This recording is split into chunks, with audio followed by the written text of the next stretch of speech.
I've got news for you. And Sawan Poko has a stretch. I've got news for you here on the Super Morning Show. If you also use the motorway, like I do sometimes, it's in such a terrible state. And so we've got news for you here on the Super Morning Show. You'll be hearing more about the plans, to mitigate the impact of the roads on you here on the Super Morning Show. And also yesterday, the president said that contractors will be paid in about a month's time, so that they can continue the projects that they are working on. And so we are following up on all these things. And there are a lot of updates on roads for you this morning on the show. Exactly, but talking about updates also, it's important we have a conversation about us, our health. And so yesterday we started talking about the man who saved lives, but could not be saved when it mattered the most. How do we ensure that we do not find ourselves in that situation? If he who saves lives died, how about us who don't save lives? What will his colleagues do to us? It's a conversation we'll have here on the Super Morning Show on Joy 99.7 FM. And I'm sure by now we all know that the Member of Parliament for Akwetia, Ernest Iyakumi, has passed on. He passed on yesterday, aged 40 years. May his soul rest in peace, and our condolences to his family.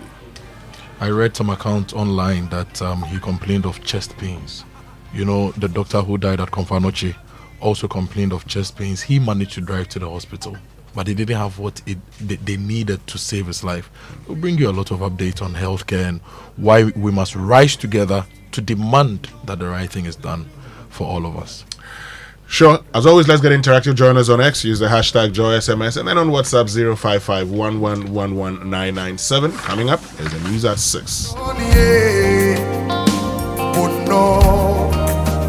one else but you.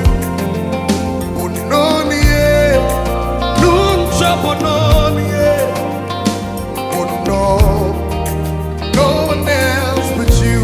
Ladies and gentlemen, welcome to Luigi McLean. Never thought that you could love someone like me, to give up your life for me, You even go on and call me your very own. Joy 99.7 FM. Grateful for your love, your mercy and grace. No one can do the things you do for me, No one else but you. Never thought that you could.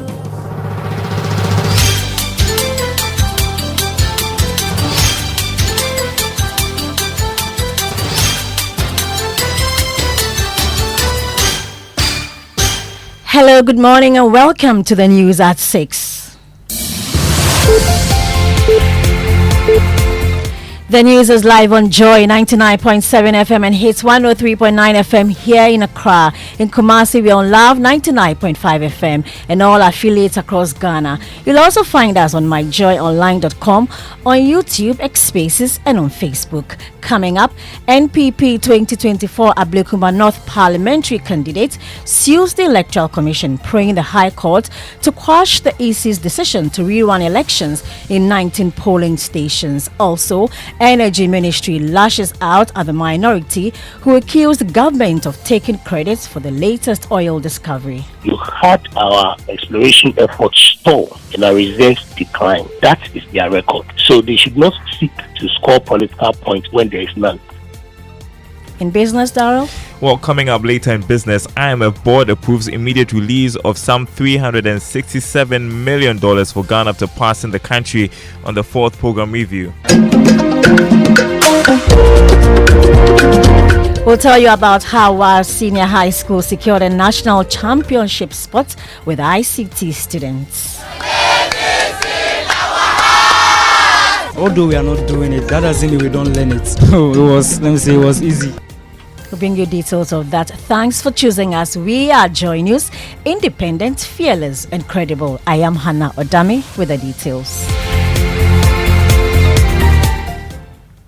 In our first story, the Electoral Commission has been dragged to the High Court in Accra over its decision to rerun parliamentary elections in 19 polling stations within the Ablekuma North constituency. The suit, filed by MPP's 2024 parliamentary candidate Nana Ekuya Owusu-Efriye, seeks to quash the EC's July 1st directive and prohibit the rerun that's scheduled for July 11th, 2025. According to her, the coalition process was nearly complete before the EC abruptly announced the rerun, a move she describes as bad faith. Joint news editor Fred Smith joins me in the studio with details of what the suit says. Well, Hannah, in her application for judicial review, Ekuya, the candidate you referred to, argues that the Electoral Commission's decision to rerun elections in 19 polling stations violates a January 4, 2025 High Court order which directed the EC to collate and declare results from all 281 polling stations and not to conduct fresh polls. The suit, supported by a 29-paragraph affidavit, accuses the EC of acting arbitrarily and beyond its jurisdiction. It raises three main concerns. One, the rerun, she says, defies justice, forcing a Japan Ban's ruling. Then the second point, Regulation 42 of CI 127 only permits reruns in the case of a tie which hasn't been declared. And the third point is that the EC's reliance on unverified scanned pink sheets is unreasonable. And Hannah, we know that the EC earlier cited security concerns and disputes over results in 37 polling stations and later reduced that to 19 as grounds for the rerun. In a July 1 letter and press release, the Commission defended the move, claiming a lack of verification by presiding officers, and said the rerun was to protect the election's credibility. Thank you very much, First Smith. Today, in other news, the Center for Democratic Development, CDD Ghana, has flagged Ghana's democracy as increasingly vulnerable to manipulation and captured by powerful elites. Speaking at the launch of the Democracy Capture Index, CDD's fellow Dr. John Osei-Kwapong raised concerns about how state institutions are being influenced and compromised by these individuals. In the case of Ghana, what we are realizing is that you do see some level of democracy capture overall, where our institutions and agencies that was examined as part of the study do take actions, whether it's sometimes regularly or most of the time, on behalf of some other entity who is not primarily in charge of ensuring that that institution does their work. He further emphasized that many of these manipulations originate from political parties, often driven by the desire to serve partisan interests. We look at things like, is it the president, the prime minister, some influential person, the political party. We see different variations across different countries. But in the case of Ghana, all the actions that the country assessors were able to document, they saw that most of the time it is the political party that is behind these attempts to get institutions to do things not for the public good, but to serve some narrow personal or selfish interest. While the Energy Ministry is rejecting claims by the minority that the Akufo-Addo administration played no role in the recent Eban Akoma oil discovery. This comes after the deputy ranking member on the Energy Committee, Collins Adomako-Mensah, touted the MPP's record and accused the current government of taking credit for the find. It is instructive to note that both the Akoma and Eban discoveries were made under Akufo-Addo Bawumia administration for reserve replacement. Minority wonders how the Mahama administration, that had nothing to do with the drilling of the Akoma and Eban exploration wells, as well as approval of the appraisal program of the two discoveries, will all of a sudden claim that the results of an Akufo-Addo Bawumia administration approved appraisal program that has resulted in the declaration of commerciality are a credit to it. While the spokesperson for the Energy Ministry, Richmond Roxon, insists the MPP had no hand in these discoveries. He spoke on News Nights with Kenneth Jesse. The effective date actually was 14th April 2016. They, as a party at the time, opposed this in Parliament when it was supposed to be ratified. So I'm surprised that they are so eager to claim credit for where they did also. They played absolutely no role when it comes to these discoveries. The point also must be made that under their administration, they made action very hostile. That is their record. So they should not seek to score political points when there is none.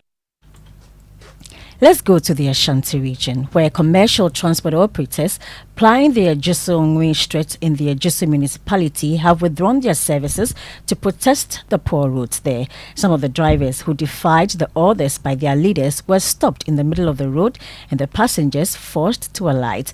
Nana Yaljima has more in this report. It took police intervention to restrain the commercial transport operators from blocking the road entirely in the course of the protests. Following the demise of former MP John Ampuntua in March 2024, the government made efforts to fix the deplorable road.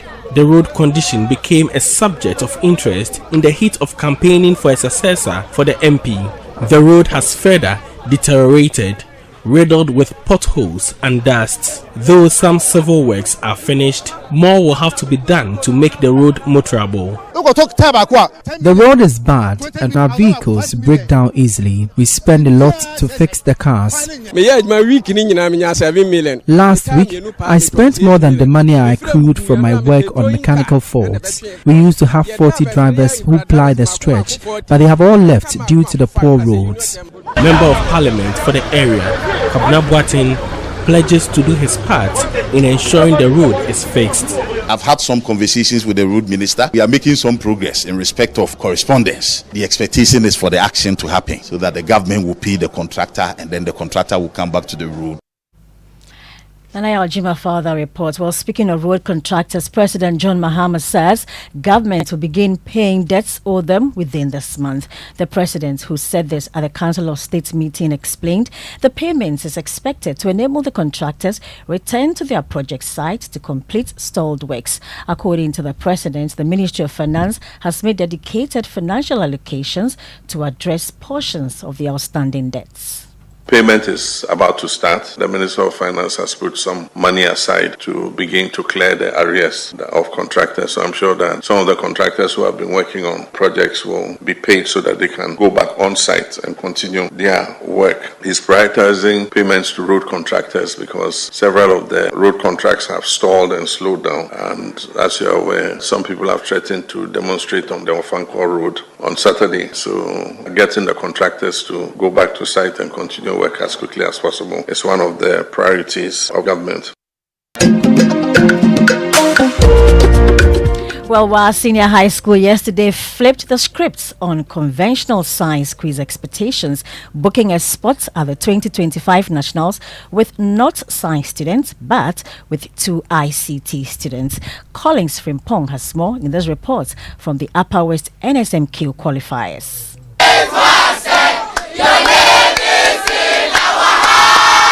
In a competition where biology is a core subject, not having a biology student on stage could easily spell disaster. But for Wa Senior High School, it was just another hurdle, and they leapt over it with style. It was easy. It was easy. Then why didn't you get over 70 points? You know, you have to at least show some mercy to your opponents. We were pitiful though. Cool, calm, and completely unfazed, while SHS's ICT duo tackled biology questions like naturals, answering with the confidence of seasoned biology students. We don't offer it in class, but at least on our own studies, we do learn biology. We learn the biology on our, like some topics, we studied the trend of the contest and we mastered some of the topics that they normally set for the biology aspect of the contest. So those are the topics we learn. Collins Frimpong brought us that report. There's more news of that and more on myjoyonline.com. That's it for the news at 6 with me, Hannah Odami. Thanks for your company and keep your dials locked on your superstation, Joy 99.7 FM. The Super Morning Show continues. Oh, Oh, jump on Gogo, the gogo. Gugomi, at what time will you come back where I don't hear the sound of your car? Why you buy new car? No, I not change my car. It be the same ride. It be the fuel way I change. Way one shouts it. Ever since I started using the all-new Excellium Premium Fuel, fortified with 3-in-1 action. Oh, Joe, now my car they run like electric car. No, it's so. This is the type of fuel where they want to. Cause now engine they cost. Where they want for way if I buy it go protect my engine. And with the small way I buy, I go drive, sir. Absolutely. It's like strapping a turbocharger to your engine and giving it a protector. And what they bust my mind says be the 3-in-1 action. No, Excellium they prevent up to 99% of deposit. It be anti-wear, some be anti-corrosion. Won't pay when I open them. Hey, so where can I find this magical fuel? Just head over to any Total Energy service station and your car will thank you. Hey, then make a finish my gobe fast then rush go Total Energies. My friend, but why your hand my gobe inside? I give you info. Make a feel the gobe too small. The gogo.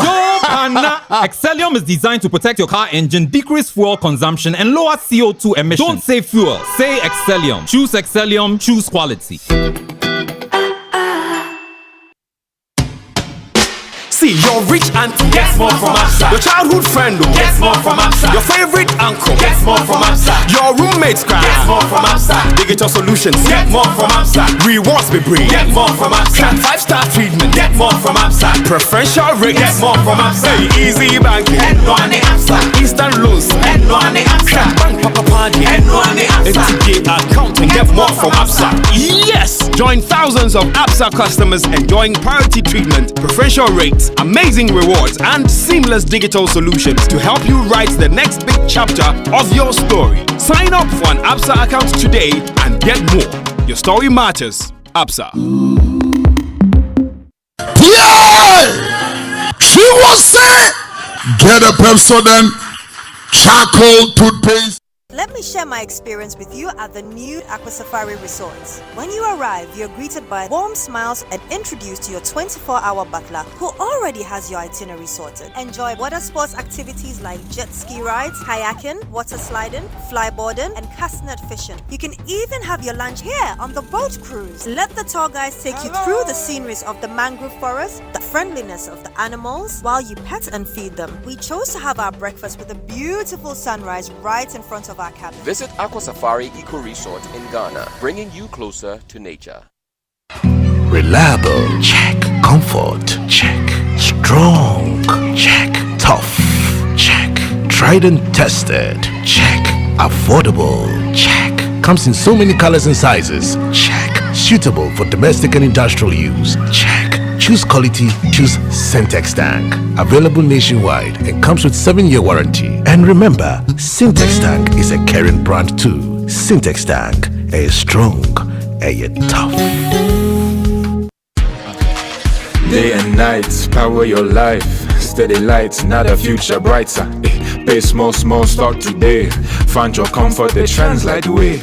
Doom so now it's thing of the past. Strong solar power built to last. Clean and green for a low price. Don't waste your time, call Translite. The bill go drop when the sun go rise. No more darkness, everybody shine. No wahala, no more stress. Brand new solar, only the best. Charlie, start today. Have your freedom the Translite way. Feel the power in every ray. Fresh energy the Translite way. With Translite Solar FlexiPay, you can get a complete solar power system for as low as 49,000 Ghana cedis. Call us today at 050-424-9229 or 020-654-2454. Translite Solar. DTI Jobs and Opportunities Fair 2025. I'm going to find a job. I'm looking for internship opportunities. I'm looking for well-trained graduates for my business. The Design and Technology Institute DTI Jobs and Opportunities Fair is a bold step towards bringing trained job seekers and industry together. Come and connect with well-trained youth and explore the job opportunities available in various industries. Be part of our internship matchmaking, skills exhibitions, and career treasure hunts at the DTI Jobs and Opportunities Fair 2025 on Friday 18th and Saturday 19th July at the City Conference Center on Legon campus. This event is brought to you by the MasterCard Foundation in partnership with DTI. Media partners include Multimedia Group and City FM. Call 053-651-9313 to register. DTI, wired for opportunities. Welcome back, and thank you very much for staying with us here on the Super Morning Show on Joy 99.7 FM. And the 6 a.m. news brought to us by Absa Bank Ghana Limited. Your story matters. And Total Energies, Total, we go the extra mile for you, which means we can now bring you the Joy Business Report brought to us by MNC Properties, a member of MNC Group, MNC Properties Choice of Class, and Safari Valley Resort, bringing you closer to nature. And then Omini Basic Bank, not just another bank. Sechu. Hey, good morning. Good morning. How you doing? I'm fine. You took me by surprise. Yeah, I know. Wasn't expecting that one. Yeah. Anyway, I know you're probably expecting Akwafu. Yesterday I saw your member of parliament, Fred Agbenyo. Oh, you did? Yes. You know, last time we met him, he was speaking your language to you. So you should be speaking your language. Anyway, I like it like that when I hear. Good morning to Fred Agbenyo. People speaking their, languages. I like that. Anyway, this morning, Dawla, yesterday we've been talking about it for some time. But during our Drive Safe campaign, Kojo Akoto Boateng brought it up. The Nsawam Pokwase stretch, it's in such a deplorable state, and the users of the road have been complaining. So we have always insisted that don't explain problems, solve them. So how do we solve the problem? I've been on that road when it's so bad. Terrible. It's terrible. I don't know how people manage to ply that road every day to work and back. Aside from the traffic, the poor state of the road, the dust. Thankfully, it's raining this season, but it's too bad. Yeah. So this morning, we're going to be providing answers. Okay. Now, if you use that road, stay with us here on the Super Morning Show because we have answers. You've been asking questions. When will the construction be completed? We have answers for you. Hopefully, there's good news on the Super Morning Show. Well, good is relative. Keeping us in suspense. But of course, we have answers for you. But if you also use the motorway and you're complaining, we've got answers for you too. Stay with us. We'll bring you all of these, including, those from Tema Community, those from Community 25. The TT Brothers Junction. You've always complained about that particular stretch. It's in such a terrible state. I've seen it too myself. So we're going to be providing all of these answers here on the Super Morning Show. But of course, this morning also, we'll be talking about when a lifesaver's life cannot be saved. Now, people say, and I'm doing this literally, that when your neighbor's beard is on fire, you get water close to yours. Get a bucket of water. Yeah. But if the man who saves lives cannot be saved by his colleague lifesavers, then are you safe? It's pathetic. Yes, indeed. And to have a conversation about, healthcare delivery system here on the Super Morning Show. But as always, let's get interactive. Join us on X. Use the hashtag JoySMS. And then on WhatsApp, 055-111-11997. We're still talking about the scholarship scheme. How Ghanaians sent abroad to study. Some have been withdrawn. Others facing withdrawal. Because the government has just not paid their fees. Have we had any responses yet? Not yet. We've been trying. That's so bad. So bad. I mean, how do you send people outside to go and study and come back and help this country? You sent them. Yeah. First of all, you sent them there. And then you leave them. And in one of the cases, the local MP is taking the issue up, taking it to the British Parliament, that the Republic of Ghana has sent students to the United Kingdom and cannot pay their fees. It's not good. How? And there's no statement. I mean, since we started talking about it yesterday, so we're still going to be talking about that. It means who gets the trumpet this morning? Well, you've been talking a lot about roads, right? And I heard on the 6 a.m. news the president saying that he was going to pay the contractors. You raised that point last week about contractors. I have a contractor friend who's looking for it to be paid. So we want to celebrate that announcement on the trumpet today. Okay. All right, but you have some ECG news, right? Of course. The trumpet is brought to you by ECG. Follow at ECG Official on all platforms and join their vibrant WhatsApp channel and call 0302-611-611 for more info. All right, so in anticipation of payments to contractors, trumpets.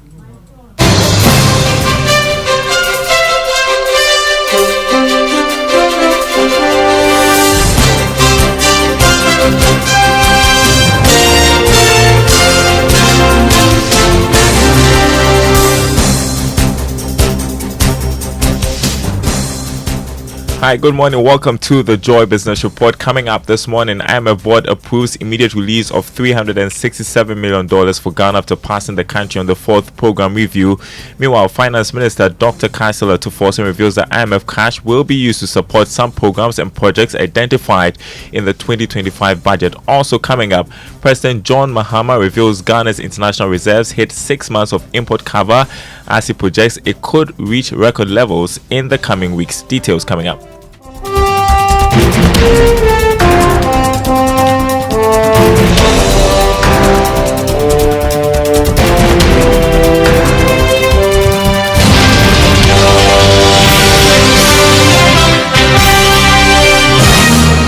My name is Daryl Kwam. Thanks for being with us. Also later in the bulletin, government recapitalizes National Investment Bank with some 1.4 billion cedis to help put the institution on a strong footing. That story coming up later. My name is Daryl Kwam. Hello to our friends listening from Koforidon on KT Radio.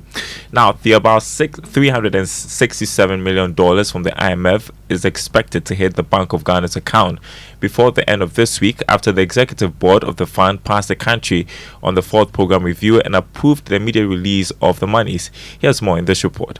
The approval for these funds to be disbursed is coming after the board of the International Monetary Fund maintained it is satisfied with the progress made by the country under the IMF program. It also praised Ghana on steps that it has taken to meet those targets set under the fund program. But despite this progress, the fund had some concerns about the economy, arguing that additional measures still need to be undertaken by the government to firmly stabilize the economy. Meanwhile, the finance minister, in a post on his social media handle, described the development as a positive indicator for ongoing reforms and fiscal discipline, as well as commitment to sound economic management by government. The finance minister added that the approval by the board is also coming at a time that the country continues to demonstrate measurable progress in implementing comprehensive reforms. On how the money will be used, the finance minister revealed that it will be advanced towards providing crucial budget support aimed at supporting ongoing programs expected to help stabilize the economy.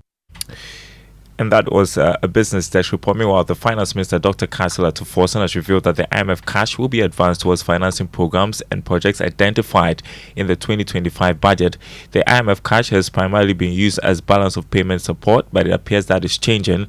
The Bank of Ghana will take the funds and release the CD equivalent of the $367 million to the Finance Ministry upon request from the Finance Minister. Meanwhile, economist Professor Peter Korte is pushing for government to press ahead with current reforms to fast-track the recovery of the economy. Government should continue to be prudent with its expenditures. Should also continue to get confidence, Ghanaians, to rally behind the government. We want to ensure that we get value for money for all government spending. We avoid waste as much as possible. Let's avoid corruption. Let's make sure we get value for money. So that when Ghanaians are paying taxes, they will be motivated to pay tax. We want to see our road fixed. We want to see government work. We want to see the confidence within the economy will continue to grow. So fiscal stability, very critical. Value for money spending, very, very important. And also all the initiatives and policies that will help grow the real sector of the economy while we ensure that we don't renege on our quest to achieve macro stability. Economist Professor Peter Korte. Now, President John Mahama has revealed that the country's international reserves have reached 6 months of import cover. This should mean that it is now more than $10.6 billion announced by the Bank of Ghana in April this year. Speaking at the meeting with members of the Council of State, the President disclosed that the reserves could even hit historical levels in the coming weeks. Returns on gold exports has more than doubled, and that is responsible for part of the stability we're seeing. The establishment of the gold board was one of the important instruments in the reset agenda, and so the quantities have increased. Happily, the international price is good, and so we're seeing better forex inflows into our central bank, and it's also leading to an increase in our reserves. We currently have about 6 months of import cover, one of the highest in the last 15 years. If it continues, we are threatening to hit 10 months of import cover, which will be the highest we've ever had in the history of Ghana, and that should be able to be a buffer in terms of any global shocks that might come in the future. President John Mahama. Mining magnate Sesam Jonah is calling on government to roll out policies that will empower Ghanaians to take ownership of the country's resource-based industries. Speaking at a ceremony marking a major financing deal between engineers and planners and the ECOWAS Bank for Investment and Development, said Jonah warned that Ghana's mineral wealth will remain in foreign hands unless some drastic measures are taken now. I call on government, not for handouts, but for preferential policy treatment and incentives for reforms that will make it easier and more attractive for many more Ibrahims to own, operate, and lead in this sector. Ladies and gentlemen, ownership matters, equity matters, and national pride demands that we do more to ensure that our people are at the heart of our mineral wealth development. Mining magnate Sesam Jonah. Deloitte Ghana has backed government's decision to allow the private sector to spearhead the 24-hour economy policy. President John Mahama, during the launch of the blueprint of the policy, assured that government will only play a facilitation role in the program. Speaking to Joy Business, Associate Director at Deloitte Ghana, Dennis Brown, said if the blueprint is strictly followed, it would transform the structure of Ghana's economy. It's really comprehensive, and it's being planned to be implemented in an integrated manner. At the end of the day, if we are able to do that, if we are able to roll it out as planned, we are going to see an economy that is completely transformed, that is well diversified as well, that's also focused on improving our manufacturing, capacity, adding value to the primary products that we normally, export. And so it's all nestled in there. It's one big policy that can have other policies joining in, and the idea for us is to get government to commit so that private sector can come on board and help drive the various measures, policy measures indicated in the program. Dennis Brown is an associate director at Deloitte Ghana. Government has recapitalized the National Investment Bank with some 1.4 billion cedis. The move, sources say, is part of efforts to put the bank on a strong footing. George Yaffe has more. Sources say the support is coming in the form of cash and government papers like bonds to assist the bank. The National Investment Bank was one of the financial institutions that was recently identified as needing some fresh funding to support its expansion and operations. The action by government should go a long way to put the bank on a strong footing. It was one of those critical actions that government should have undertaken before it could have gone to the IMF board for the fourth program review. One is not sure for now whether similar support will be extended to other financial institutions that government also has some significant stake in them. George Yaffe with that report. Now, Managing Director of CalBank, Carl Asem, is calling for increased investment in the growth of indigenous banks. Speaking to Joy Business on the sidelines of the launch of CalBank's 35th anniversary celebration in Accra, Mr. Asem emphasized that local banks are better positioned to align with the national economic policies. We always strongly believe that the indigenous banks in this country and everywhere has a very greater role to play. Any country that relies on foreigners to be able to run their banking system puts himself at a very greater risk. Because there are things that in terms of support, in terms of what can drive the economy, it is only the indigenous bank who understands the way this country operates and how they can be relevant and provide the support. We strongly believe that all stakeholders continue to support indigenous banks so that they be able to play their major role in the economy of the country. Because when everything comes down, it's the indigenous bank who don't leave. They stay throughout and be able to make sure that the country's economy gets back to shape. Carl Osam, Managing Director of CalBank there. Turning next to Investor I, Kwame Opong, Head of FinTech and Innovation at the Bank of Ghana, is cautioning operators of illegal lending apps to desist from their activities as the central bank continues to clamp down on innovations that harm users. Take a listen.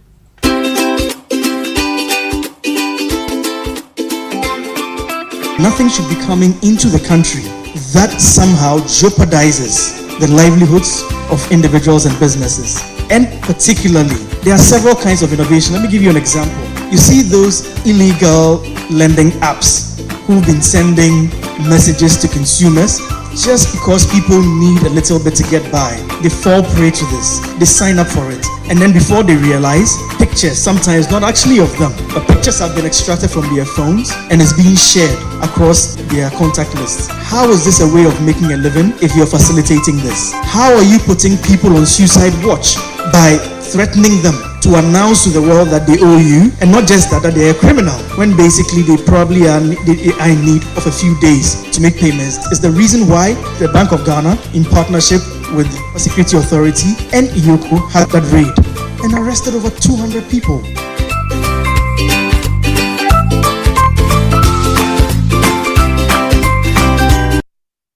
And that's our Investor Eye episode for today. Investor Eye returns on Thursday. Before we go a look at the markets, crude oil dropped to $69 a barrel after yesterday's trading. Gold selling at $3,335 an ounce after losing marginally. Cocoa added $99 to open trading at $8,200 a ton. On the currency market, the dollar going for 12 cedis 30 pesos. That's what some forex bureaus are offering clients. The British pound 16 cedis 70 pesos. The euro going for 14 cedis 10 pesos. The commercial banks quoting the dollar 10 cedis 35 pesos. More news on our website, myjoyonline.com/business. My name is Darryl Carl. Thanks for listening. The Super Morning Show continues with Winston and the team. Looks like we're seeing a bit of a decline once again. Yesterday was at 12 cedis 40 pesos. Today 12 cedis 30 pesos. Yeah, that's good, isn't it? It's good. Yeah, we all love the fact that. Yeah, it's good. I am waiting patiently. I see some OMCs reducing the price of fuel. Some started yesterday, yes, so hopefully so I've that seen does catch fuel up. prices at 10.67. I've seen a particular company, OMC, where some branches are selling for 10.99 and others at 10.67. I don't understand. The price war. Well, no, this shouldn't be a price war because it's the same entity, isn't it? Anyway, the good thing is that fuel prices, that's good. But I have always insisted I see no reason why there should be the imposition of a 1 cedi levy. I like what we're enjoying now. But that seems to be taking effect from the 16th of July. So. Yeah. We'll talk about that. Anyway, thank you very much, Tara. Let's get to our inspirational song, This Far by Grace by Pastor Edwin Datson. Okay. I know my son loves this one. Oh, he does? Yeah. Kwamina loves Hope this he's one. listening. I'm not sure. I'm not sure. The mother will be listening, but I'm not sure he's listening by now. Maybe he's being prepared for school. All right. You see, Accra State by plans, even the young ones are not spared. Anyway, that's our inspirational song for today. Yeah, on the Super Morning Show.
And that's Pastor Edwin Datson with This Far by Grace. Good morning, blessed Sogah. Good morning. How you doing, man? Yeah, I'm good. I'm good. It's just sad that we've lost a member of parliament. So it's really a touching one. Yeah, and sad also that he's a young man. Yeah. 40 years. Okay, so I thought they said life begins. Life begins at 40. And Kojo was making the point earlier in the morning that His brother said he complained of some chest pains. He complained of chest pains. And so our conversation this morning is very important about, health and everything. It's very, very important. In developed jurisdictions, at least you know what could be happening to you when you have the slightest of pain at which part of your body. Unfortunately for us, many of us don't even know what's happening. Yeah. So we complain and assume that it's okay. Yeah. But and we rarely make time to check sometimes. But even sometimes, even when you go to the hospital, I've been to. I went to the hospital with my wife years ago. That was in 2017. There was a woman who had complained of lack of baby movement. Right. This is an emergency. When we got there, they told us, sit down. Let's take your temperature. And I was like, this is an emergency. Let's move. Yeah. She says, no, sit down. It's not like you're sitting down for them to even say, let's move on. Then they ask you to go and join a normal queue. So we have and this is the worst part. Even when they told me, baby is dead, a doctor in this country told me that, since it's 38 and a half weeks, she should wait. At 40 weeks, the baby will come out. And I said, but I am not a medical person, but I do not think that a baby who's that's dead will come out. Then the gynae, when we met him, said, what's the name of the doctor? I know his name. I'm just not going to mention it. He says, no, I have to talk to him. Just think about that for a minute. And so I've always insisted, in Ghana, if you are not careful, and you have an emergency, you will die. Sadly. Anyway, let's get to our Drive Safe campaign. And our Drive Safe campaign is brought to you by Joy News and the Multimedia Group, supported by Toyota Superior Quality. Always avoid all distractions. Keep both eyes on the road and hands on the steering wheel. Be visible. Drive with your lights on. That's how to ensure your safe arrival. I saw a video by Joy News of a trotro driver who crashed into about 8 cars yesterday.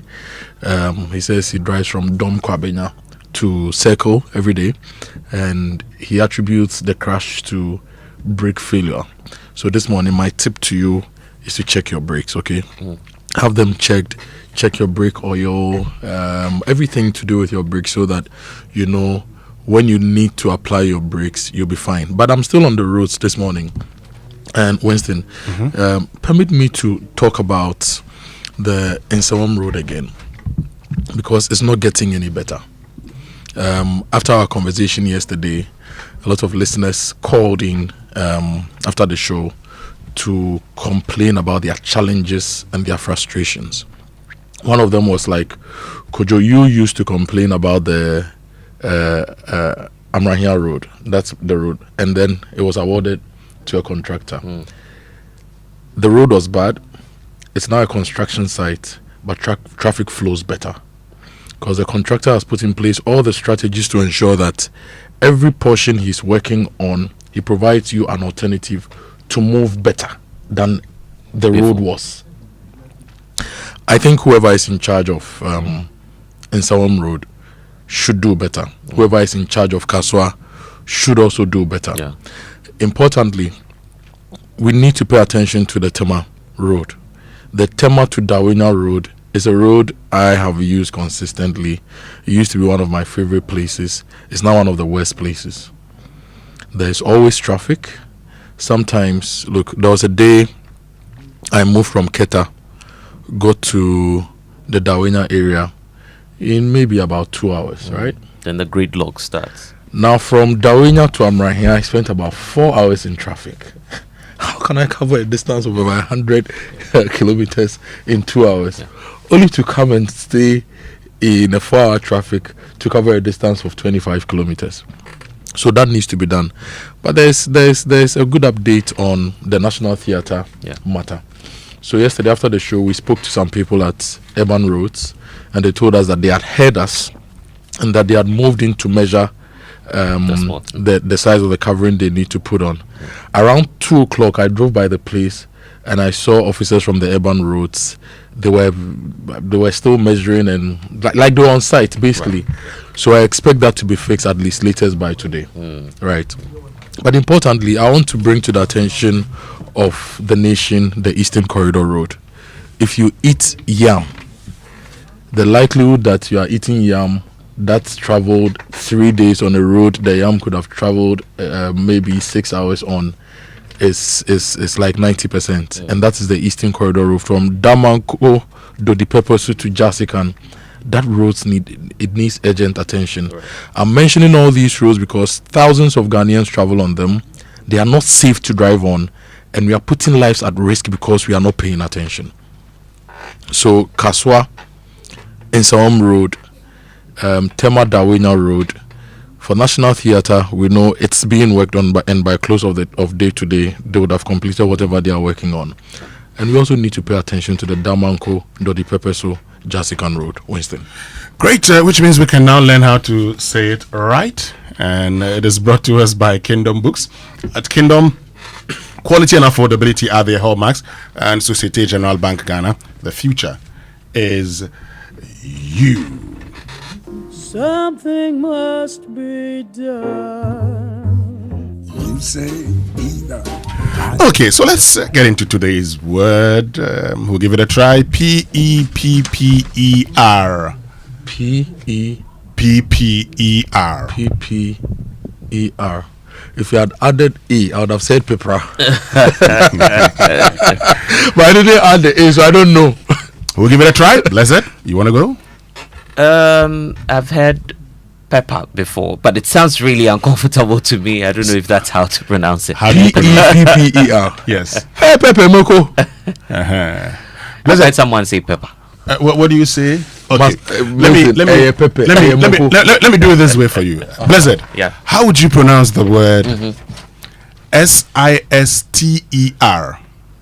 Sister. B-R-O-T-H-T-H-E-R. Brother. F-A-T-H-E-R. That will be father. P-E-P-P-E-R. Someone says pepper. So it's pepper. sounds uncomfortable, isn't it? Yeah, very. That's the uncomfortable part about it. Yeah, so that's it. It's the same vowel there that you find there. It's the same. You and this, your English. It's the same vowel 12. You are taking us somewhere. It is not me. It's the same vowel 12. So it's not pepper. It cannot be pepper. Now pepper soup now no person pepper soup. Winston, it cannot be pepper. Winston meaning pa, but it cannot be pepper. So now we shouldn't say pepper soup. You can say chili. I say. If you don't want to go that way, maybe you go. You are behaving like the people who say peanut butter soup instead of groundnut soup. The young ones, Aaron and Co say peanut butter soup. Yeah, they don't even say the butter. They say butter. Peanut butter. Go for chili. Chili soup. What is that? Pepper. But you see, pepper soup. You know, I don't have a problem if you decide to. Between you and Blessed, say pepper. Okay, wait. I will pepper you. So the thing is pepper. It's pepper, yes. Yeah, pepper. Almost like paper. Yeah, the one is so it's pepper. Yeah, pepper, yeah. So if I'm speaking English correct, I should say pepper. Yes. So, auntie, I need tomatoes. 2 cedis. Pepper. 2 cedis. But I made the pepper soup in the pepper soup. Well, I have told you how to say it right. Anyway, we'll leave it at that. We'll get into other things tomorrow. Pepper. It will take some good. Let's get into the newspaper review. I know a lot of people will be confused, but that's sometimes it's like that. It's like how many of us were used to Oasis. Yes. And it becomes Oasis. They're like, what's that? Anyway, the newspaper review is brought to us by Syntex Tanker, you're stronger, you're tough, and Access Bank, more than banking, and then Kel Chaco toothpaste, happy smile. Daily Graphic, Joy FM's Winston Amoah admonishes Ghanaians to say pepper soup instead of pepper soup. Pepper soup. Let me bring you the actual story. Sure. First indigenous large-scale mine ownership, EMP secures $100 million in loans for a major mining deal. This mining project is called the Blackwater Gold Project. It's in the Upper West region. If you've been following the news, there has been some issues to do with a conflict between Azuma Resources Ghana Limited, an Australian mining concern working in Ghana, and engineers and planners. But yesterday there was a big announcement that the ECOWAS Bank for Investment and Development, EBID, is investing $100 million. That's a loan for E&P to go into full development of this mine, and that will be the first large-scale indigenous mine in Ghana. I've seen that story that you talk about. It's on, the High Street Journal, for instance, published a story on the 4th of July that said Azuma Resources denies involvement in purported Black Volta gold deal. And, it says that the Azuma Resources Ghana Limited has issued a strong disclaimer distancing itself from an alleged acquisition deal involving its flagship Black Volta gold project. Now, the mining firm headquartered in Accra says it has no knowledge of and has not consented to any transaction with engineers and planners or any other party. And the story continues that a public clarification comes in response to a document circulating in the media promoting a facility agreement signing ceremony, E&P acquisition of Black Volta gold project, scheduled for July 7 at the Marriott Hotel. And that is actually, actually happened yesterday. So you're right, a lot of, issues about that. And, it says that we remain focused on delivering the Black Volta gold project for the benefit of all stakeholders, including our partners, host communities, and the people of Ghana. The Daily Guide is also talking about that story. It's on the front page. E&P acquires 100 million Black Volta gold deal, but this time around they're coming from the angle of the revered Sam Jonah, who believes that this is a game changer. So lots of perspective on the story. It's captured by the Daily Guide as well. And just before you go, I've seen the statement, which is from which the High Street Journal did the story. Azuma Resources Ghana Limited, and in that statement they say that neither the board of directors nor the executive management of Azuma Resources has any knowledge of or involvement in the said event, and we have not entered into any form of acquisition agreement with any entity, nor have we authorized any third party to act on our behalf in this regard.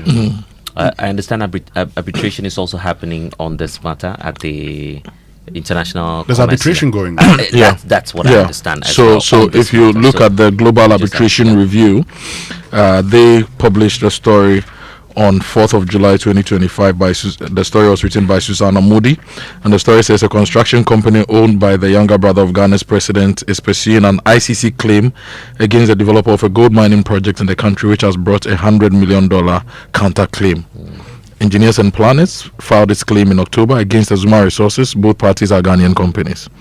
And the story goes on to write about all the other things you've mentioned earlier. So we'll follow up on this and bring you updates subsequently. And then some more stories on the Daily Guide. Embattled Chief Justice Tokono is also back in the news, indicating that my suspension is arbitrary. That's according to Gertrude Tokono. Akoto MP dies at 40, and don't take credit for the Eban Akoma oil discovery. That's according to the minority. And it appears that Mama Pat is still facing some more troubles, and the Daily Guide is still talking about that. So Agrada appeals jail term, but we understand that she's supposed to file a defense for another. That's a separate case pending for her in some nude photo circulation and all of that. You know how we can only pray for her at this moment, especially knowing that Achu and the likes will be so worried that she'll be spending some more years in jail. Now, some more stories from the Daily Graphic. Government pays $349.52 million second Eurobond. Police grabs suspected killer of Queen Mother, and Cocoa Board adopts performance management tool to transform regulatory function. If you go to the back page, there is an expert who is cautioning against indiscriminate use of steroids, and people are using all sorts of things. Even in proper hospitals, we do not have enough pharmacists to ensure that that aspect of health delivery is done right. And these days, people walk into all shops, and you have a senior high school leaver, medicine counter assistant, just giving out all sorts of medications to people.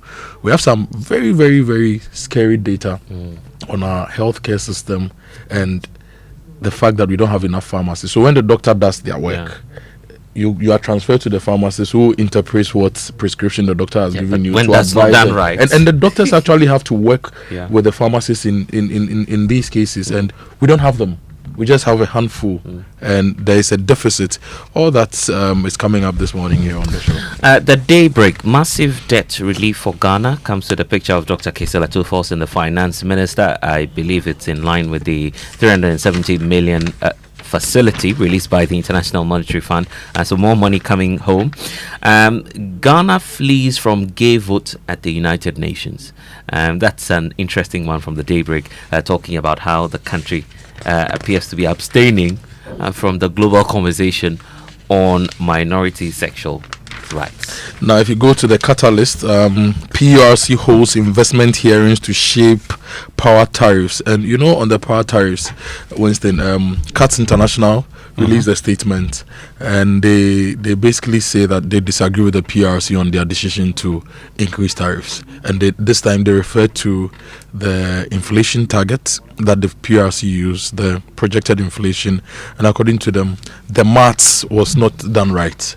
And so PRC must come again and review the tariff they reviewed.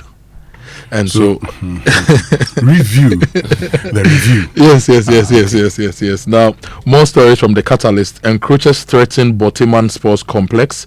Minister raises alarm. Stop being disruptive and let government work. This is Dr. Rekubrobi telling the NPP. And Shatawale says the youth should support Mahama if they want to make money. Okay, let's get to our online news review. It's brought to us by Zenith Bank. Zenith Bank, in your best interest. We begin from my Joe Online. 24-hour economy alone won't fix harsh business environment. This is Mark Bedua Boaji, who is the CEO for the Ghana Chamber of Commerce and Industry. He says 24-hour economy without cheaper power and credit is a mirage. He spoke on PM Express last night. $100 million legal war erupts between EMP and Azuma Resources.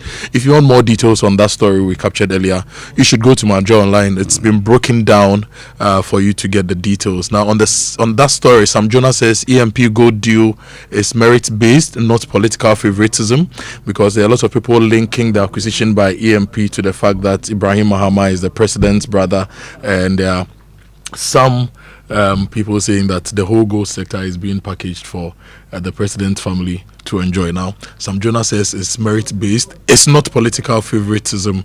Now, some other stories. Excuse me. CJ suspension. We've done our part, awaiting committee's findings. This is the president speaking. And NSMQ 2025, no biology students, no problem. Was Senior High School books national sport with 2 ICT students. They learned biology on their own, so they learned everything.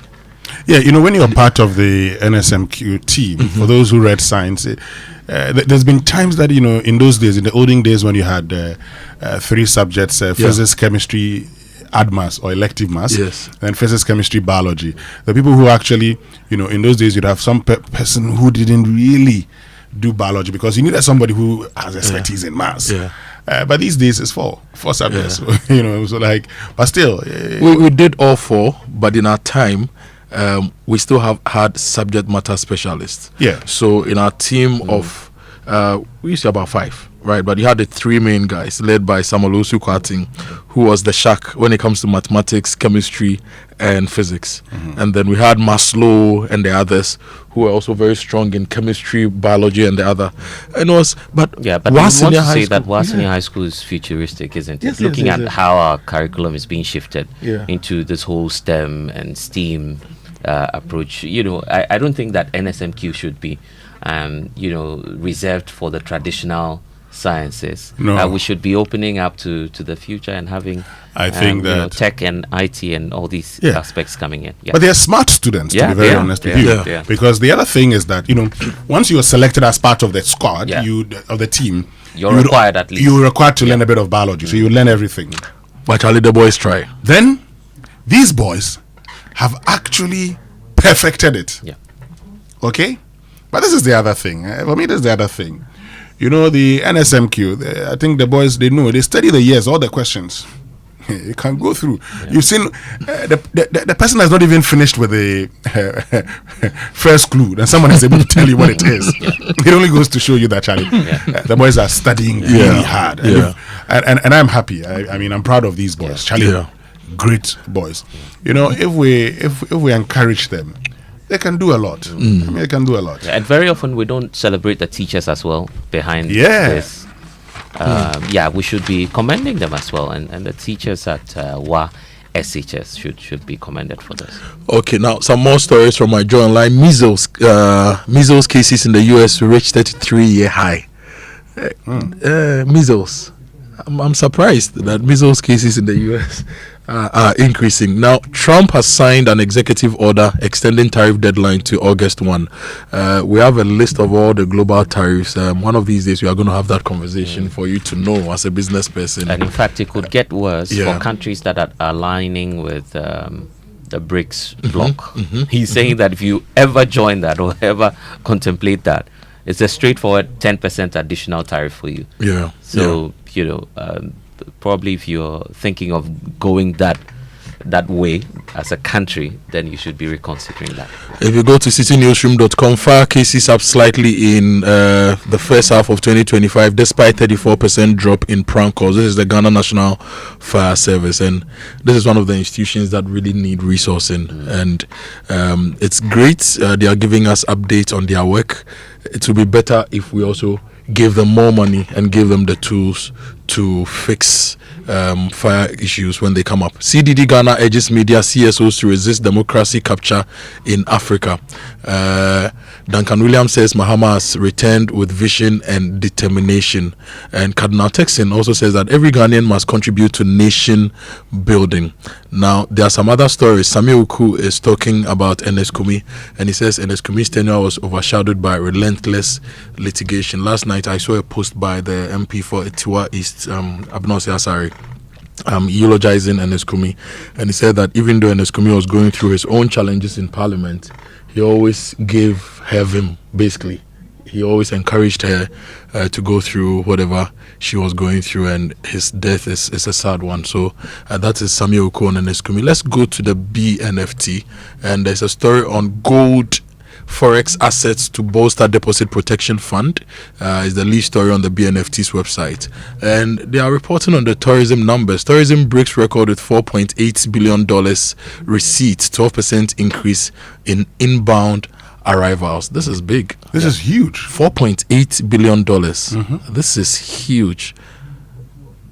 Tourism. Yeah, and it's something we should do. I mean, we need to focus on that. Okay, it's an area that we need to really invest in, and we'll be good to go. Yes, we need to give tourism the boost, but the Kaswa Road has not been done. No, that's not road we have. The Kowasi Road is people cannot go to Mole easily.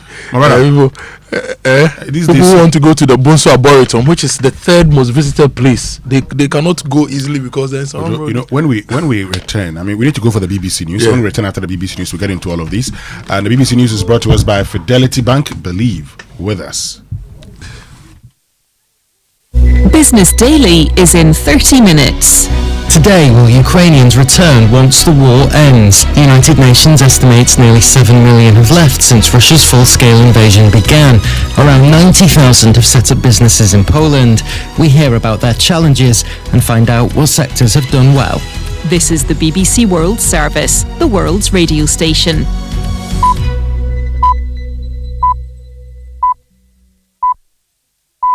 Today on People Fixing the World from the BBC World Service, we're hearing about innovative ways to tackle food waste. And you might need to engage your sense of smell and taste for this one. In Scotland, we're going to sip on one of their most popular drinks and find out how whiskey waste is being used to make fish food. So every year we mince up about 16 million tons of wild fish to feed other fish. And for us, we can produce the thing that we need out of those fish without going into the oceans. After that, we'll be in London checking out some smart sensors that can sniff out spoiled food. If you're about to waste food, you're probably one of two types of people. Either you will trust your nose or you'll look at the date, or maybe some combination of the two. But if you're a business, if you're a restaurant, if you're a supermarket, you don't have that privilege. I'm Myra Anubi, and you can join me to hear more about these new ideas tackling food waste on People Fixing the World right after the BBC News. This is Danielle Yawowiecka with the BBC News. Hello. The first malaria treatment suitable for babies and very young children has been approved for use and is expected to be rolled out in Africa within weeks. Until now, small children have been treated with vaccines developed for older children, but these have put them at risk of overdose as their liver function is still developing. Here's our Africa health correspondent Dorcas Wangira. Coartem Baby, also known as Riamet Baby, was developed by Novartis in partnership with Medicines for Malaria Venture to treat the potentially deadly mosquito-borne disease. Until now, available treatments have only been properly tested in children aged 6 months and older. According to the latest World Health Organization data, there were an estimated 263 million cases of malaria and 597,000 related deaths in 2023, almost all of them in Africa. Children under the age of 5 accounted for about 3 in 4 malaria deaths in the region. Donald Trump has given an upbeat assessment of efforts to end the war in Gaza as he hosted the Israeli Prime Minister Benjamin Netanyahu for the third time this year. Mr. Trump dismissed concerns about a hold-up in negotiations, despite the latest indirect talks between Hamas and Israel in Qatar not yet showing any signs of producing a ceasefire. At the same meeting, both leaders spoke about potential plans to relocate Palestinians from Gaza. Mr. Trump said countries neighbouring Israel were cooperating. Ione Wells has more. In fact, Arab states in the neighbouring region are working on a counter plan to this, and the idea that Trump has suggested is something that has been widely condemned by international lawyers in particular as amounting to expulsion of a people from a land. Netanyahu was asked about this as well. He said in particular that it would be people's choice, that they could stay if they wanted to stay, but he believed they were close to reaching agreements with other countries to take in Palestinians. But this is a hugely controversial topic. Several Asian countries have said they'll continue to negotiate with the United States over tariffs that the Trump administration plans to impose on their exports. On Monday, President Trump wrote to several trading partners threatening them with steep duties. Katie Silver reports from Singapore. Japan, whose trade envoy has visited Washington 7 times to negotiate, has been told it will face 25% levies in a matter of weeks. The Prime Minister, Shigeru Ishiba, says Japan can't reach an agreement with the US as Tokyo is unwilling to make easy concessions. In to learn it would face tariffs of 36% and was preparing backup plans like diversifying export markets. South Korea and Malaysia were both told they'll face tariffs of 25% and have said they'll continue to try to negotiate. You're listening to the World News from the BBC. At least 18 people are missing after a flood swept away a bridge on the border between Nepal and China. Videos from Rasua district show vehicles and cargo containers being submerged by a torrent of muddy water. Nepalese officials say some people have been rescued from a nearby hydroelectric plant. Helicopters are being used to aid the search efforts. President Macron will arrive in Britain today for the first state visit by a French leader in 17 years. He'll be honoured with a banquet at Windsor Castle. Later in the trip, Mr Macron will take part in a summit with the British Prime Minister Keir Starmer. Daniela Ralph reports. The military rehearsals in Windsor are the first they've been in the town for a state visit since the Irish president came here in 2014. Emmanuel and Brigitte Macron will be given a carriage procession through Windsor and a guard of honour inside the castle quadrangle. Later, the president will address MPs and peers at Westminster. In his speech at the state banquet this evening, the King will talk of the multitude of complex threats faced by both the UK and France. He'll stress the need for cooperation and say these challenges know no borders. Climate scientists are warning that global warming could lead to more volcanic eruptions as melting ice reduces the pressure on underground magma stores. Researchers in Chile believe that the West Antarctic region is particularly at risk as it contains around 100 volcanoes under thick ice, which is likely to thin in the coming decades. One of the world's biggest professional gaming events, the Esports World Cup, gets underway later in Saudi Arabia. 25 games, including Call of Duty, Street Fighter and online chess, will be represented at the tournament in arenas across Riyadh. Nearly $70 million in prize money will be handed out over the next 7 weeks. BBC News.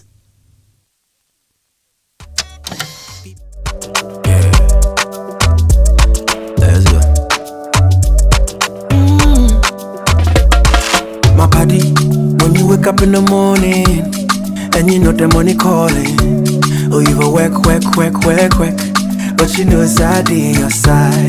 If I believe with us, if I hold my hand and believe, oh, cause you know it's out on your side. And when you dream, no say I live for you.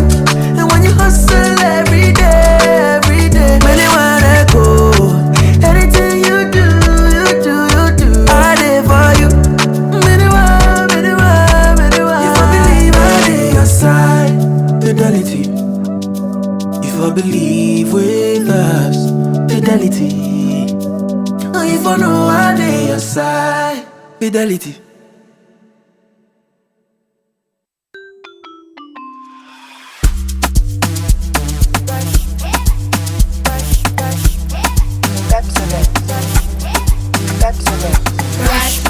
Brush your teeth every day and night. Up and down and all around. Brush the clean and bright. Brush your teeth. Brush with mom and dad. Underneath and in between. Brush the germs away. Pepsodent, cavity protection. For 10 times stronger. This advert is FDA approved. Imagine not being paid for 24 months. You survive on 20 hours salary, which you will be grateful if you get exactly 20 hours work per week. You lose your job along the line and start to search for another. Not an easy task as a part-time job seeker, especially an immigrant as such. I currently owe my landlord 7 months of unpaid rent. We had a cordial relationship until I started making promises of receiving money from the government by the end of April, as said by the registrar. Again, at the end of May, I promised my landlord, referencing the registrar's tour in the UK earlier in May. I received a fair letter from my landlord stating his intention to end my tenancy. I have informed the education unit, but no outcome. I am worried, I am disturbed. My reputation is tarnished and I am about to be homeless. How do I concentrate on my studies? Yes, there are other means to survive. Other means I will not advise my child to and will be disheartened to see my child engaged in. Should I consider them? But then I wonder, as a Ghanaian or as a result of being starved, at this point, does my dignity matter anymore? But I remember I'm the future of my motherland. Mr. President, please come to our aid. Morning Show. For decades, we have helped businesses connect with their trade partners all over the globe. From Ghana to Burkina Faso, Côte d'Ivoire, Benin, Togo, Senegal, China, Morocco, France, Netherlands, and many other countries. We have made it possible to bring Ghana to the world. We have brought small and medium businesses closer to their customers across the regions in Ghana with our SME support facilities. We have brought relief and smiles to the faces of families with our employee personal loans. With our cutting-edge technology and digital support, we take the burden of complex thinking off you, making life simple. That is who we are, as close as a partner. Bank of Africa. We are indeed the African bank with the global reach. Do you ever wonder how your car's engine is doing as you drive? Not often. Does it feel confident and protected, or is it tired and struggling? I have a busy schedule, so I leave matters of my engine to Shell V-Power. With Shell V-Power, you can feel confident because it is the best ever fuel designed for performance and efficiency. Shell V-Power removes performance rubbing deposits, so you can feel protected.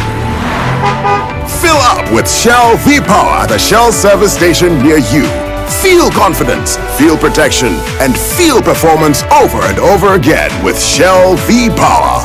Fuel the feeling with Shell V-Power. Go well.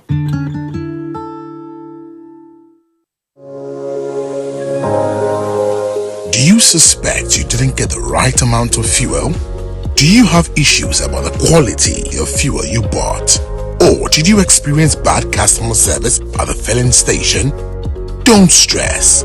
The National Petroleum Authority, NPA, is here to assist you. Reach out to our call center on 0302 550 380. That is 0302 550 380. Or feel free to walk into our office located at Jowolu off the N1 highway or any of our regional offices to make a complaint or inquiry. If you experience any of these at the filling station, you have up to 48 hours to report it. NPA, where customer care meets excellence. After a long flight, Safari Homes gives you the peace to unwind. A short drive from the airport, convenient for all. For nature lovers, Safari Valley Resort is a hidden gem, surrounded by lush greenery and luxury amenities. A place where you can truly escape. Now for water adventure, Aqua Safari Resort has it all. Jet skis, canoe rides, kayaking, and a visit to the estuary. And for more excitement, Safari Eco Park is the perfect place to get closer to some amazing animals. Visit Safari World in Ghana, together bringing you closer to nature. If you have 250 Ghana cedis right now, it can do wonders for you. Chairman, Fabeji, it could turn your tears into joy in the Access Bank Fakitwabeji Kesiye promo. Madam, Fabeji, it could get you up to 50,000 Ghana cedis cash prize. Business owner, Fabeji, as a student, make transactions with your Access Bank card, and that could get you Spotify and Netflix subscriptions, PS5, iPhone 16 Pro Max, and more. This be out of class senso. Fabeji, you see what 250 Ghana cedis can do for you? And Gasakra. Fabeji, it's the Access Bank Fakitwabeji Kesiye promo. Deposit a minimum of 250 Ghana cedis and its multiples in your new or existing account and be on your way to winning a share of the 580,000 Ghana cedis in cash prizes and other amazing rewards. The more you deposit, the more your chances of winning. Promo runs from now to September 2025. This promo is in partnership with NLA on the Caritas Lottery platform. Terms and conditions apply. Access Bank, more than banking. Wake up, good morning, good morning. Coffee in your cup and joy on the set. The Super Morning Show is always the best bet on Joy 99.7 FM. Hole inside my heart. I'm all alone. The rooms are getting smaller. I wonder how, I wonder why, I wonder where they are. The days we had, the songs we sang together. Oh yeah. And oh my love, I'm holding on forever, reaching for a love that seems so far. So I say a little prayer and don't my dreams again. Joy on the set. The Super Morning Show is always the best bet on Joy 99.7 FM. Overseas from coast to coast, find a place I love the most, where the fields are green, to see you once again, my love. I try to read, I go to work, I'm laughing with my friends, but I can't stop to keep myself from thinking, oh no. I wonder how, I wonder why, I wonder where they are. The days we had, the songs we sang together. Oh yeah. And oh my love, I'm holding on forever, reaching for a love that seems so far. So I say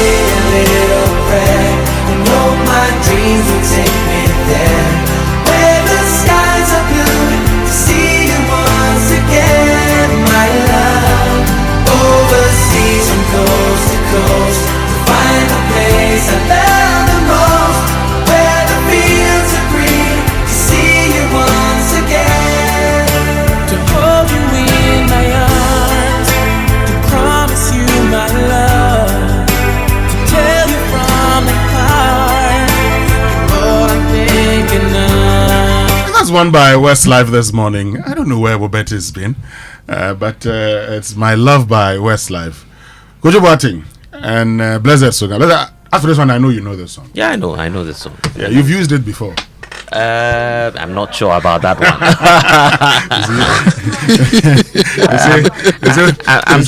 I'm sure that I've just read the lyrics in those books that would have been printed. They say when you go to court, back in the day. the lawyers ask you a question and you're thinking, they say, answer the question. If you think, you lie. If you think too much, you tell a lie.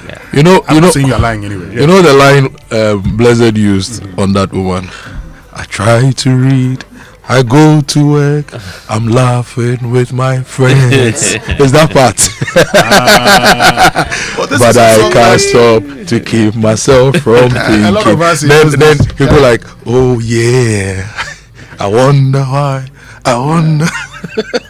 When you were in school, I'm sure he kept one of those lyrics books. No. We use Kojo to woo the woman, no, not Westlife. I hear you. Sure. Yes, we use Kojo not Media Noah featuring Conti. Okay. Mekode nyumra onwa jinjinti. Ama minda. I thought you were singing. Pam pam.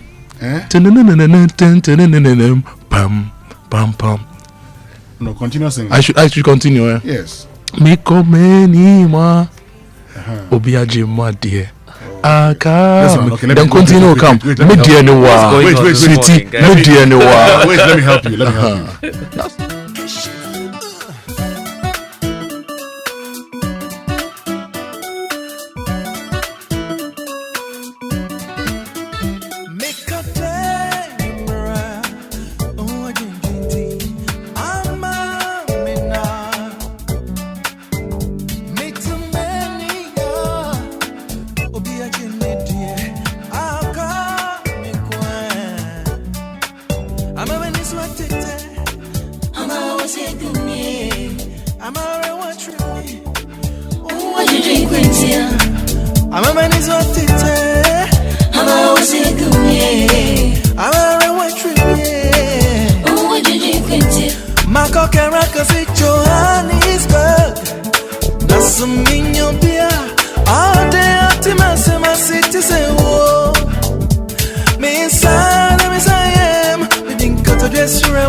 Okay, so you say this is the song, gang? Charlie, this is the song. This is the one you were using to do things. We went for original science quiz event at Yasantoa Girls, right? Back then, my friend Anakofi was the original science president. I was the Kumasi High School science president. And our bone shaker delayed in coming. And the girls were having their entertainment. Oh, okay. So Anakofi and I sang this song on stage. He did the Kojo part, I did the Kontihine. Medi Anewa. Sweetie, Medi Anewa. And San America, so basically, it's no, there's a catcher. The Americano, Timase, Stimo, Yawadri, Chemase, Equiaba. Charlie, this song. Go down. No, more, baby, already, I say. Especially after giving her a watch pack. And promising a future of excitement and every other thing. Watch it to the world. Now let's continue. That was just by the way. Oh, Blessed, you also have a song that you were singing to the Ola girls in those days. This one is a cute one. I just have to go back and learn. Was there any song that you were using the lyrics in your lectures to Ola girls those days? Waiting you they do to me, wait. I want to hear from SP. Davi. SP, any song? No, I was in the choir, so don't worry. We just. SP. Anyway. That's okay. That's Tuesday. It feels like a cold Tuesday morning. Yes. The meteor service says it's going to get colder. And August is going to get very cold. It's good if it gets colder. It's good. Yes. It means that a lot of people will be happy. Yes, and you will consume less electricity because we won't switch on our ACs and our fans. Well, I haven't switched on my air conditioning for the past, is it 2 weeks or so? Yeah. So that's true. Yeah, so the energy minister is going to have some peace of mind. Would he? And so we are not using a lot of power, and in the dry season when it gets warm and everybody is switching, and then there is power rationing. Have you forgotten that once they produce, you pay? That one too is there. Once they produce, you pay. But you know, even if you don't take, you pay. You know, when demand is also very high, right? Then in areas like ours where we have smaller transformers and stuff, we'll be having the low voltage, they'll be rationing power, and we'll be having issues. So everything comes with an advantage and a disadvantage, you know. But for now, my grid has been a bit more stable because I'm sure a lot of people are not using their ACs and all those other things. So it's been good. It has been good. I mean, I haven't used the air conditioner. I've just been, sleeping like that. Yeah, but I think we also have to celebrate GMET people these days. You know, they're spot on now. They're doing well. But this morning here on the Super Morning Show, we're going to be talking about your roads. And already, I've seen some of you sending, messages. I got one here that talks about the fact that the Pantine Hospital Road is indeed the most dangerous and horrible piece of stretch, especially after rains. I wonder if an ambulance can travel on that road in case of an emergency. Something needs to be done urgently. Shikbonche, Pantine, Abokobi roads. Now, as for the Pantine, Abokobi, Teman roads, they are terrible. So terrible that, look, I've complained about this before, and the former MC, Kakiman, said she didn't do anything about it. The fact that if you move from the East Municipal Assembly head office through to the Oyarefa Junction, Junction through Teman, my brother, the moment you go past the immigration office, the road is terrible. Now, they brought excavators and machines to work on the road. As we speak, if you get onto the road, one side of the road has a lot of materials for road construction. But on the 7th of December till now, that those machines, they've actually left now. Wow. Nothing has happened to that road. Pantine to Abokobi, another terrible road. And you ask yourself, Pantine Hospital. I mean, I struggle even using my vehicle on that stretch. A journey that should have lasted less than 5 minutes could take you 20 minutes. Wow. How? So this morning we're going to be getting answers. For those of you who use the Nsawampo Kwasi Road, I know I've used that road before. It's such a bad road. The motorway is deteriorating again. Other roads like the interchange at Nungwa, the Boon areas, all these roads, we need answers. And so this morning we're going to be getting answers. The Deputy Roads and Highway Minister Alhassan Suhini will be joining us here on the Super Morning Show to provide some updates on what is being done. But of course, Kingdom Books and Stationery Limited, your number one supplier of quality office essentials, equipment and furniture at affordable prices, is introduced an online store for your shopping convenience. And this means you can now shop by simply logging on to kingdomstoreonline.com without physically coming to any of their branches. It's hassle-free, and they will arrange delivery to your home and office within a reasonable time, offering free delivery within Accra and Tema. And they accept payment via Momo across all networks. Terms and conditions have applied at Kingdom. Quality and affordability are their hallmarks. And the Access Bank Faketwa Beji Kesia promo is still running. Is running till September 2025 in partnership with the NLA on the Caritas Lottery platform. Now, what you need to do is simple. Deposit a minimum of 250 Ghana cedis into your new or existing Access Bank account, whether current or savings account. Increase it to 500 cedis or more and qualify for a draw. If you're a youth customer on the solo account, spend 500 cedis or more with any Access Visa card and qualify for a draw. And the more you deposit, the higher your chances of winning. There is 500,000 Ghana cedis in cash and other amazing rewards like PS5s, iPhone 16s, Chromebooks, and many more to be won in 4 monthly mini draws and 2 mega draws. Terms and conditions apply. So join the Access Bank Faketwa Beji Kesia train. Save now for the future and win big. If you want more information, go to ghana.accessbankplc.com or call toll free on 0800 004400. Access Bank, more than banking. And probably when you're getting a little more from savings, then you should be thinking about landed property, because MNC Properties, your home ownership partner, is offering you affordable houses under the Fresh Property Joy property management services and also the sale of litigation freelance. Take advantage of the premium listing. They have websites that are advertising that they rent, they sell your properties for you, and then you'd have that smooth journey to home ownership. It's starting right with MNC Property. So start speaking to them today. 0302 551 917. MNC Properties, choice of class. And this rainy season, your safety on the road matters more than ever. And that's why Toyota Ghana is offering attractive discounts on genuine spare parts and services to keep you safe, no matter the weather. Replace your wiper blades and windshield wipers for a clear view. Check your brake pads and brake shoes for effective braking on wet roads. He talked about that this morning. Kojo, install new bulbs for better visibility and service your AC and change your AC filters to ensure proper cabin temperature and moisture control. Visit your nearest Toyota Ghana branch nationwide today and let our certified technicians get your vehicle rain ready. Call us on 0302 42980125 205. Follow us on Facebook, TikTok, and X at Drive Toyota GH, and on Instagram, Drive Toyota _GH Toyota Ghana.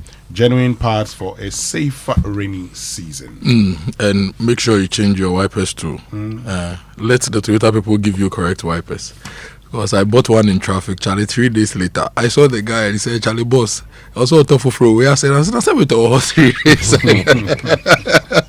Anyway, let me tell you about OmniBasic Bank. They're updating account information for all customers. So if you're a customer, please proceed to any of their branches or visit omnibasic.com.gh to update your account records with your Ghana card. If you need more information and help, call toll free on 0800 100 790 or 030 708 6000.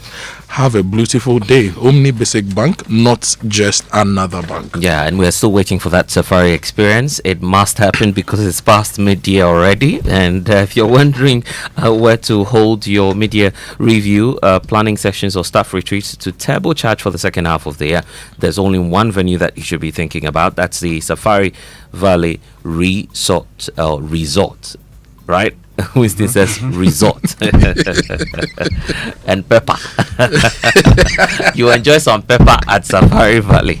So if you're thinking of going green and also enjoying some serene environment, accessibility, meeting rooms, capacity in terms of flow out and layout space, room flexibility, and also quality of equipment, staff, and first class catering services, then all of this will be happening at Safari Valley Resort. It's your first choice, and you have to call them now to start booking. 0596 914 394. Safari Valley, bringing you closer to nature.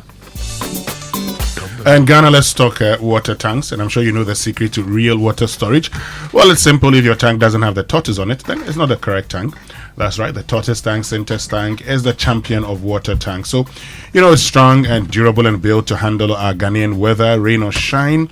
Syntex tank has your back. So, my people, go outside, check your tank. And if it doesn't have the tortoise on it, then it's time to upgrade. Join the Syntex family today and enjoy water storage that's tough like a tortoise.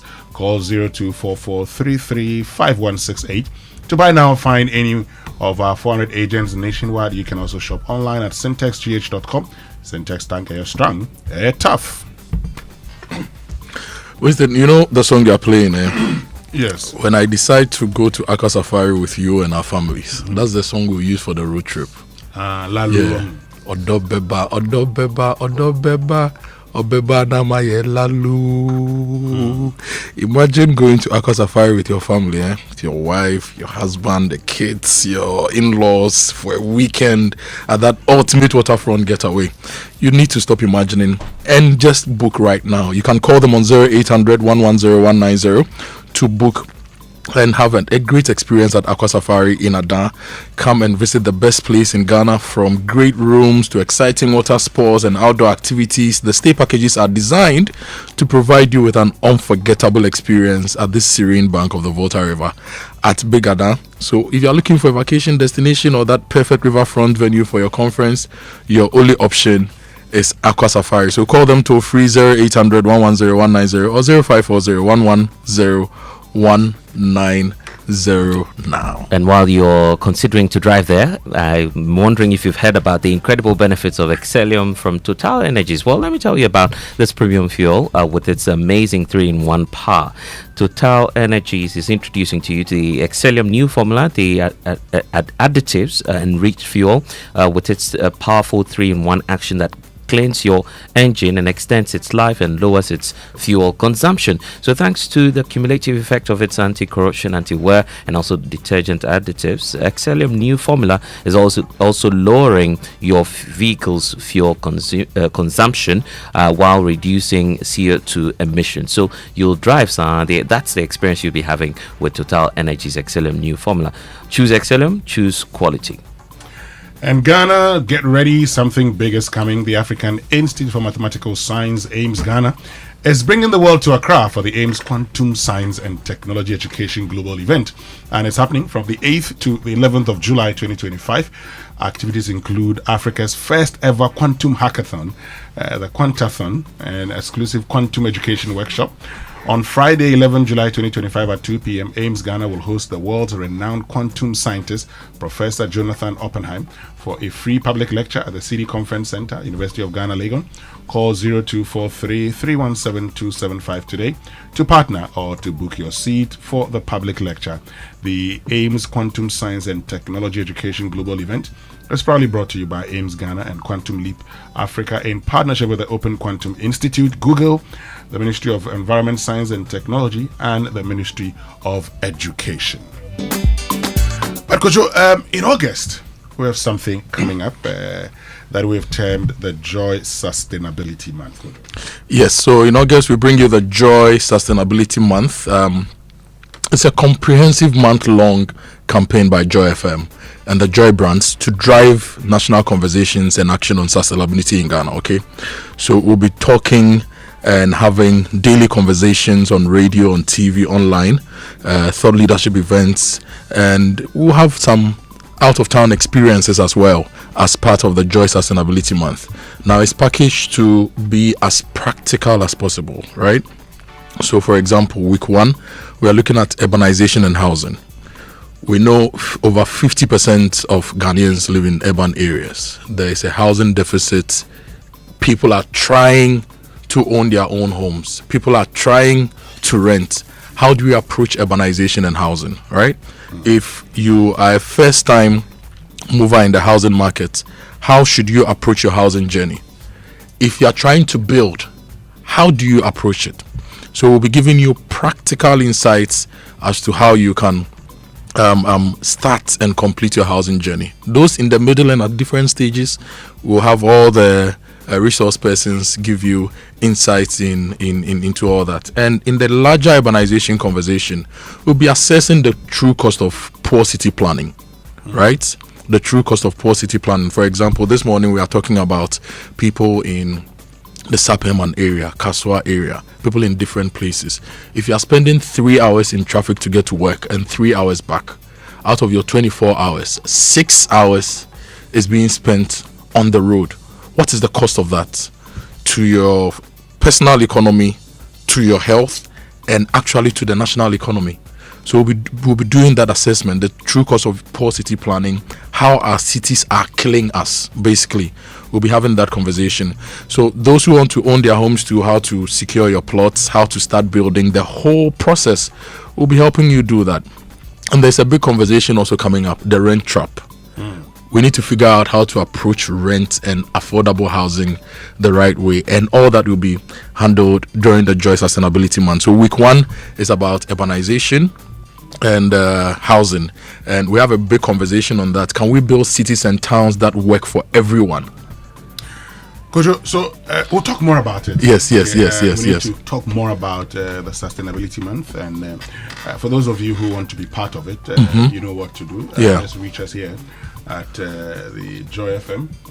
For those of you who want to be part of it, if you want to sponsor, you can definitely reach us on 0302-216-540. 0302 216 540. Yeah. You'll be connected to the team, and then we'll pick it up from there. So stay with us when we return after these messages. Your birthdays and sports here on the Super Morning Show. We'll be right back. It's your day off and you end up looking after the baby while your wife goes off to work. You realize you have no idea how to change a diaper. So you video call your wife. Hello, darling. Yeah, hello. Hello. Kojo, is everything all right? Everything is not all right. I'm not seeing Topo. How do I change a baby's diaper, please? Kojo. Okay, first, put the diaper. The video call freezes.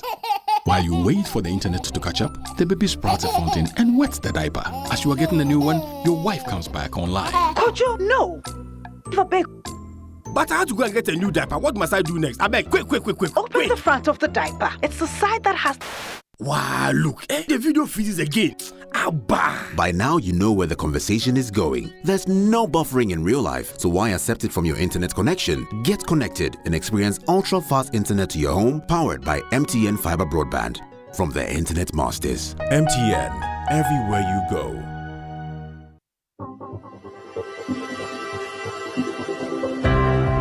Ever wondered what else your Standard Chartered Visa card can do? It is not just for taking money from ATMs. Your Standard Chartered Visa card is the enjoyment card. Use it to shop at malls and supermarkets and for all your online transactions. Book and pay for that overdue vacation online and win fantastic rewards like airtime, Melcon gift vouchers, and a weekend stay at a plush hotel and many more. It is the enjoyment card. So next time you're about to make any payment, let your Standard Chartered Visa card lead the way, not cash. It is your gateway to secure, convenient, and rewarding payments. Visit the 360 Rewards website for more information. Standard Chartered, here for good. FPAC is effective for headaches and relieves the symptoms of flu, colds, and catarrh. FPAC blows away the pain associated with sore throats. During and after a hard day's work, FPAC relieves you of body pains. After the day's sports workout, FPAC helps the body to control the aching muscles. FPAC is effective against feverishness. FPAC reduces body temperature associated with malaria and other fevers. FPAC is effective against rheumatic pains. You can find FPAC in all pharmacy and chemical select shops throughout the country. FPAC is not recommended for children less than 16 years of age, ulcer and asthmatic patients, pregnant and lactating mothers. If symptoms persist for more than 2 days, consult your doctor. FPAC blows your pain away. FPAC Junior follows in the tradition of FPAC tablets, a trusted friend to relieve your child of pain associated with teething, catarrh, cold and fever. The good that FPAC does for you, FPAC Junior does for your child. FPAC Junior is for children between 6 months and 12 years. FPAC Junior blows your child's pain away.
Time now for birthday messages here on the Super Morning Show, brought to us by MTN. Everywhere you go. And Bank of Africa. Get a quick fixed loan from Bank of Africa at an unbeatable low interest rate. Call or visit Bank of Africa today. Bank of Africa, the African bank with global reach. Bank of Africa, as strong as a group, as close as a partner. And happy birthday to Mami Amoah. Today is your birthday. Happy birthday to you. And to Ivy Ofori Buedu from your family in Kumasi. We know you are listening to us on Love FM. Good morning to you and happy birthday to you, Ivy Ofori Buedu. Today is also the 60th birthday. Let me pick that message.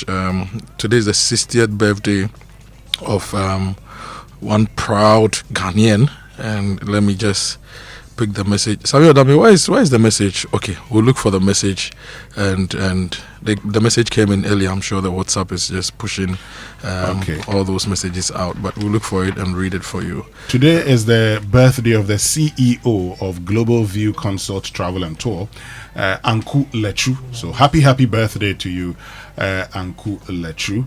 And today is also the birthday of the CEO of Celebrity Massage Therapist One. Okay, that's Nana Efia Owusu and Son Chelsea.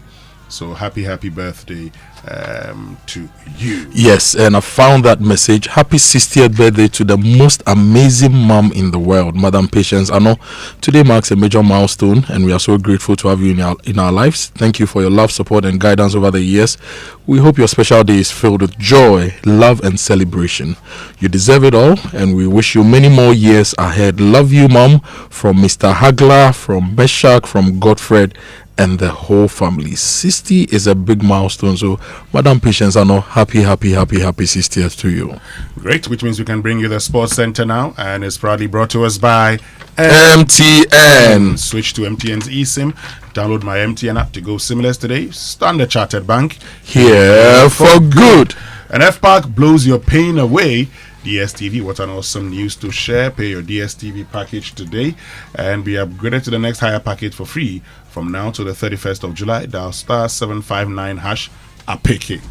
And if you don't want to carry multiple phones around, you need to get the MTN eSIM so that you can have multiple numbers linked to just one smartphone. Just dial star hash 06 hash to check your phone's eligibility. Download my MTN app or visit the MTN website to request for your eSIM. You can also visit any of their service centers nationwide to get easy hands-on assistance. Go seamless with MTN eSIM for convenience and seamless connectivity. So what are we doing today? And for many years, you've put in that hard work to build what you have now, that business, that career, and also your savings. But you know what? Now's the time to move it to the next level. So we know and understand that you have wealth ambitions, whether you're looking to invest, to grow your wealth, or to secure your legacy. We are here to help you make that right move at the right time. With Standard Chartered, you get more than just banking. You get access to a global network of tailored solutions designed to grow, manage, and protect your wealth for generations to come. Our expertise and global network offers you an array of wealth and diversified investment options across the world. So now's the time to act on insight and not on hindsight. Let Standard Chartered help you grow, protect, and also safeguard your wealth. So let's get talking today. 023 300 0041. Standard Chartered here is here for good. For good. Yes. Thank you. Good morning. How are you? I'm very well. How are you? I'm good. Good. Good. Invitational is coming up. It is coming up. Sogah Registrations are ongoing. No. Yes, registration. The penalty takes. Blazer, what are you gonna do? I'm unexpecting penalties. We needed you in 2010. Where were you? Good morning to all of you. Welcome aboard to the Joy Sports Center with me, Fentio Tahir Fentio. We're gonna begin in Morocco. That's where Ghana's Black Queens began their 2025 Women's AFCON on a disappointing note after they suffered a 2-0 defeat to South Africa, the defending champions, in their opening game yesterday. Ghana started on the front foot and created decent opportunities. However, against the run of play, the Black Queens conceded a penalty, which was then converted before minutes later South Africa added the second. They held on to the lead, of course, in that second half and went on to win the game by 2-0. Speaking after the match, the head coach of the Black Queens, Kim Lasbo Keegan, insists that qualification from the group is still possible.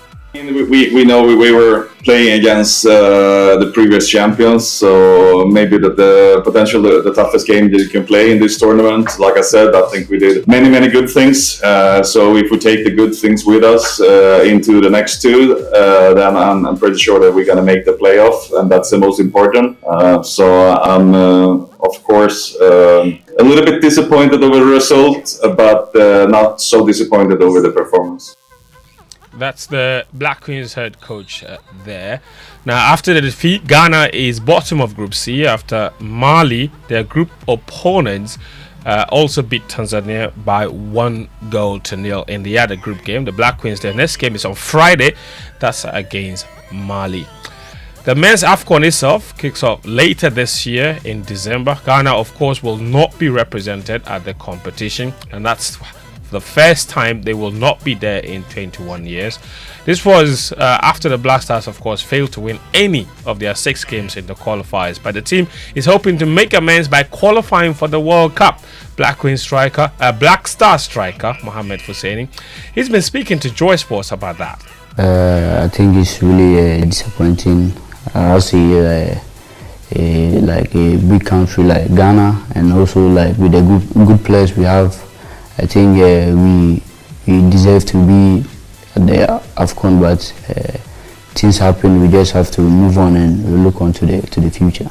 Yeah, I think I'm really confident that the team is gonna make it to the World Cup. Why do you have so much confidence? Because with the players we have, I think it should be possible for us to win all the games. Mohamed Husseini there. His full interview with Lawrence Beidou will air tomorrow at 6:30 a.m. on the Joy News channel, and at 8:30 p.m. later that very day. Now, Kotoko, they've received 10,000 Ghana Cedi cash reward from the Minister of Sports and Recreation, Kofi Adams, following their spirited 2-1 comeback win over rivals Hearts of Oak in the 2025 President's Cup. At the Accra Sports Stadium on Sunday, the Pokpan Warriors recovered from a first half setback after Hearts scored to win by 2-1. In recognition of their performance, Kofi Adams visited the Kotoko camp after the match to present the cash gift. I am also giving you, for your drive back, I'm giving you 10,000 Ghana Cedi.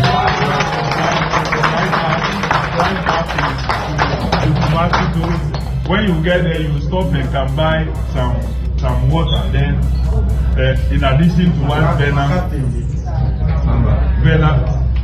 Capito. Congratulations. Kofi Adams, apologies for the poor nature of that voice there. And he may not have 10,000 Ghana Cedi problems, but he has massive encroachment issues. That is, after he paid a visit to the Boateng Sports Complex yesterday, where estate developers are encroaching the land at the sports facility that played a major role in the hosting of the 2023 African Games. Michael Frimpong was there and reports. His visit follows growing concerns over encroachment on the remaining portions of the land. Speaking to the media after the inspection, the minister expressed disappointment over the illegal occupation and warned encroachers to immediately vacate the premises. This is not right. This is absolutely wrong, and I want to send a message to all those who either are paying for land in this area, this space, not to continue with the transaction. Those who are engaged in construction, who have paid already and are constructing, it's better for them to stop.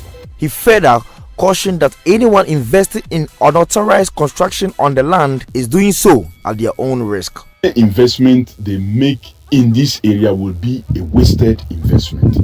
We have every documentation that covers this piece of land that I'm talking about, the 99.5 acres. Every documentation.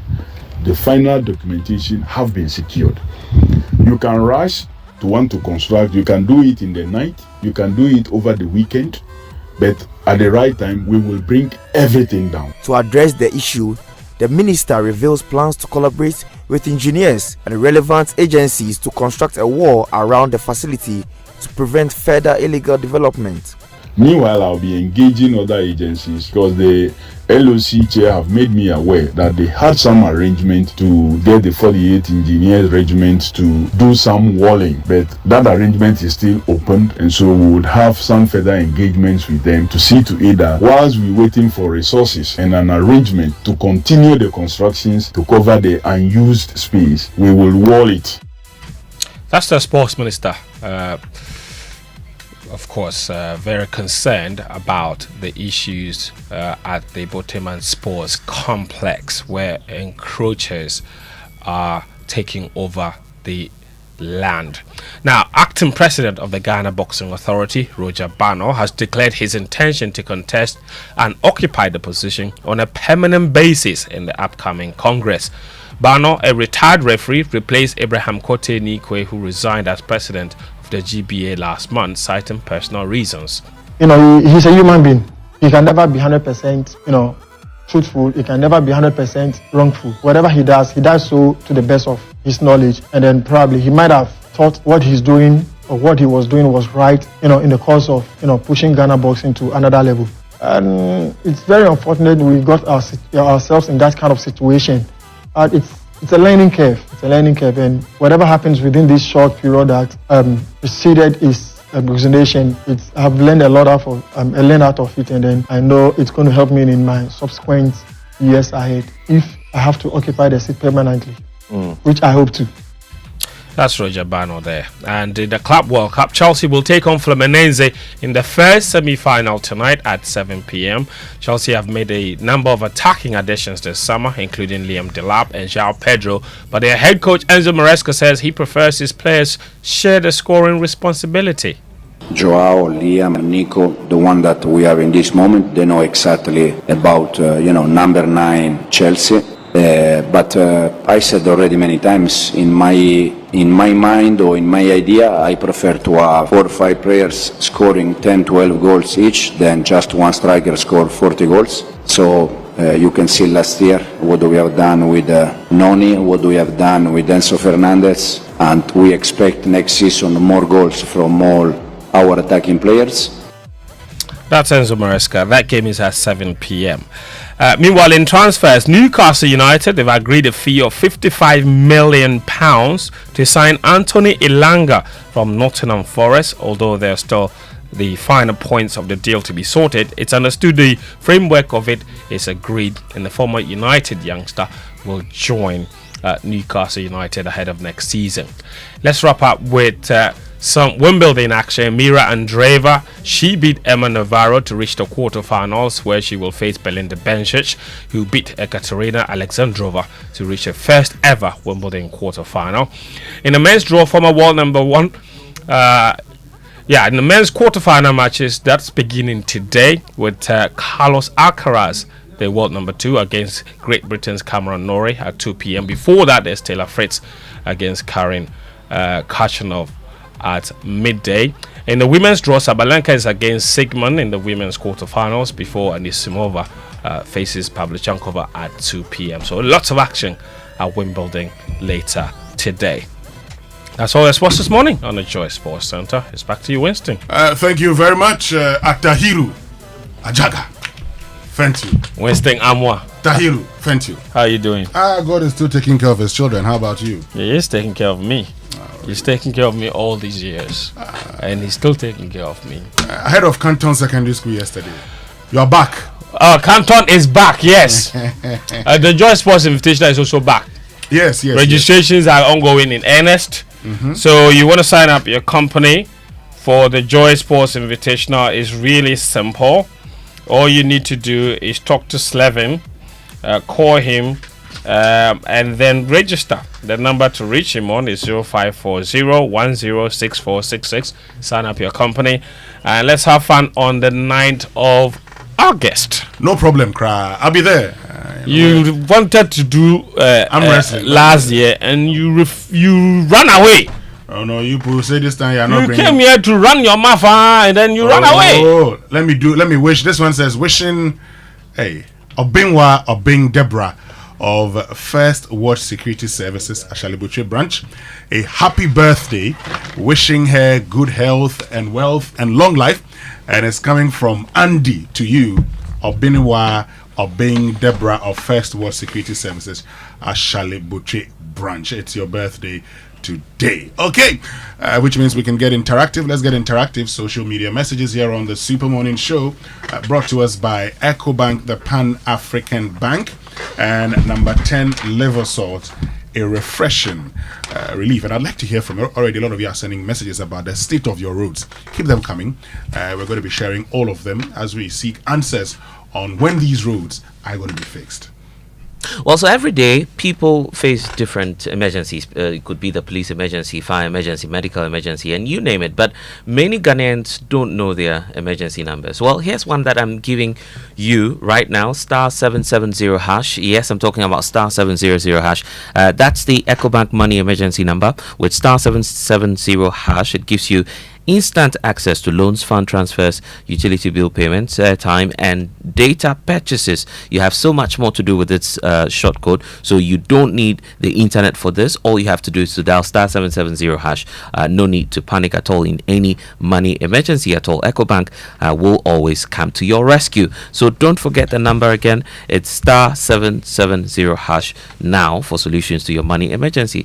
EcoBank is the Pan-African Bank. And if Kumasi is your destination this weekend for business, a funeral, a wedding, or just leisure, you need to sleep at Oak Plaza Suites. It's your ideal destination for the weekend.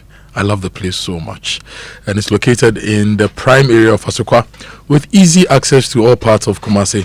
Oak Plaza is a place of comfort, convenience, and quality. The hotel provides spacious rooms, swimming pools, conference rooms. They also have airport pickups and all sorts of services to make your stay in Kumasi just perfect for you. So book 050-716-8268. That's their number. That's 050-716-8268. Or you go to oakplazahotel.com. You can get more information, or you can send them an email, oaksuitesres at oakplazahotel.com, and they'll respond and make sure you have a great time in Osekro. Okay, but of course on big stories this morning, brought to us by Republic Bank, we're the one for you, and Telecel connecting energies, as well as Prudential Bank, truly dependable. Our focus is on your health. You know, I asked you a question. I asked you what happens to the saver of life when his own life cannot be saved. Yeah. If you think about that, how about us, who in the scheme of things don't really matter? So this morning, our focus is on healthcare delivery in this country, and that's a conversation we're having right here on the Super Morning Show. And you know, Winston, on healthcare, one of the topics that we will discuss during the Sustainability Month is got to do with foods that our grandmothers, grandfathers used to eat that kept them healthy, nourished, and fulfilled, that we are losing. There are a lot of indigenous foods that we are losing because of the way we farm, because of the way urban life has increased the fast-moving consumer goods and fast foods. But we explore these things and have a national conversation on how to protect these indigenous foods and how to increase our health just through eating. It's all coming up. But let me tell you about seamless banking with Prudential Bank mobile app. You can perform instant transactions. You can link mobile money wallets, scan GHQR to pay, manage your cards, transfer money between banks, and do so much more. No more banking hours. Experience simple, secure, and convenient banking wherever you are 24/7. Download the PBL mobile app now from Apple App Store, Google Play Store, and Huawei App Gallery, and enjoy the best services from Prudential Bank. You can also visit their website or their social media platforms for more information. Prudential Bank, truly dependable. And there's also exciting news from Telecel.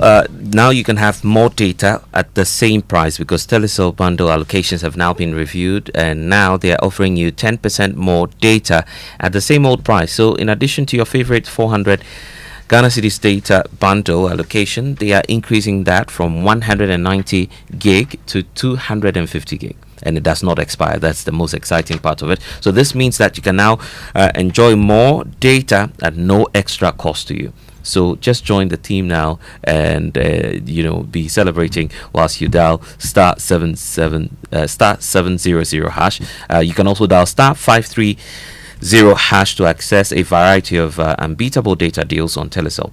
Don't miss out on these enhanced offers. Stay connected with Telecel today, and Telecel is connecting energies. So listen, guys, when Republic Bank says they're the one for you, they mean they are the one for you. And that's why they've reduced their CD mortgage interest rate even further to a new low in the teens. That means you can afford to own your dream home or your next one for less. But don't wait. This offer is only available for a limited time, and so if you already have a mortgage with your bank, you can switch to Republic Bank and enjoy this exciting deal. Visit any Republic Bank branch today or send an email to myhome@republicbankghana.com or call 0540109649. That's in Accra. And then in Kumasi 0540109901 for more information. Republic Bank, we're the one for you. Which means now time for the Joy Business Minute, and it's brought to us by Anointed Engineering Services, the generator experts, and Consolidated Bank Ghana. CBG, we stand with you. Hello, welcome to the Joy Business Minute, brought to you by Consolidated Bank Ghana. We stand with you, and Anointed Engineering Services Limited, the generator experts. The IMF Executive Board has approved disbursement of $370 million for Ghana after passing the country on the 4th program review. President John Mahama has revealed Ghana's international reserves have hit 6 months of import cover as he projects the reserves could reach record levels in the coming weeks. Government has recapitalized the National Investment Bank with some 1.4 billion cedis to help with the institution on a strong footing. And US President Donald Trump has officially delayed imposing higher tariffs on US imports while sending letters to 14 countries, including Japan and South Korea, detailing the levies they face. The latest development comes as a 90-day pause the White House placed on some of its most aggressive import taxes was set to expire this week.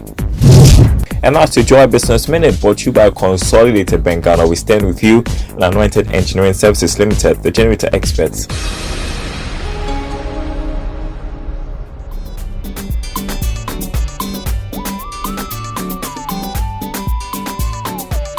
Welcome back from the Joy Business Minute, brought to us by Consolidated Bank Ghana. CBG, we stand with you, and Anointed Engineering Services, the generator experts. And exciting news from Anointed Engineering Services Limited, which is into the sales of ultra-silent, fuel-efficient diesel generating sets. Size is ranging from 5 kVA to 3,000 kVA at competitive prices. So for every generator set you acquire, you will now enjoy 5-year warranty. They also undertake maintenance and also repairs of all kinds in terms of diesel generating sets. So the services are not limited to the following I'm about to tell you, because there's so much more at Anointed Electricals, because you have 24-hour emergency services, the sale of genuine spare parts, reliable rental services, and also professional advice that will be given to you by the experts. And there's also the sales of tower lights and rental. So locate them. The latest branch is at Pokwasi White House opposite Echo Block, and the head office is number 77 Anointed House on the Odoko Malam Highway near the Odoko traffic light. So they have 21 branches nationwide, and they are into skills training. They have a training school that trains students on generators and also plants. Also, they have the auto mechanics, electricals and controls, solar installations, and they are offering you 80% hands-on training and just 20% theory. That's what's exciting at Anointed Electrical. So call them now. Their hotlines 0243 480334. You can also call them on 0540 109 493. Anointed is the generator expert. And if you are planning to study in the UK, don't miss the UK Universities Open Day, which is happening this Friday, July 11 at the British Council in Accra. It's from 9 a.m. to 5 p.m. Come and meet leading UK universities, get expert advice on admissions, tuition, scholarships like Chevening and GREAT, and also learn how your IELTS test can be used to open doors to world-class education for you. Spots are limited, so register now at bit.ly/British Council Open Day or call 030-261-0091. It's Friday, 11th July at the British Council Accra. Your journey to the UK starts now, so don't miss the UK Universities Open Day. Great to live here on the Super Morning Show on Joy 99.7 FM. Kojo, before we went for sports, we're talking about the sustainability month. That's the month of August. We've talked about housing. You've talked about the foods that our parents, maybe our grandparents. No, I'm not sure about our parents. Our grandparents, consumed. Those healthy meals that we miss these days. These days, interestingly, the healthy meals are so expensive. Yep. If you go to your regular chop bar and you say me pay fien kwine, the fien kwine is expensive. They say fien kwine no magi bibi anka like the fien kwine seasoning no nyanga kanka ho. Then you pay so much for it. Winston, but champesi and contumely stew with some turkey berries and those things. Small Kobe. It's not expensive. Get some peanut butter as Sogah and his people call it. We call it granuts. Now they trim, So yes, we will be talking about food a lot also in the sustainability month. If you look at the SDGs, right, work, resource use, food, all those things are interconnected, and institutional partnerships, all those are connected. Now, what we are going to do is week 1 we look at urbanization and housing. Then week 2 we look at food security, right? We look at food security. If you look at the data, we are wasting about 3 million tons worth of food every year in this country.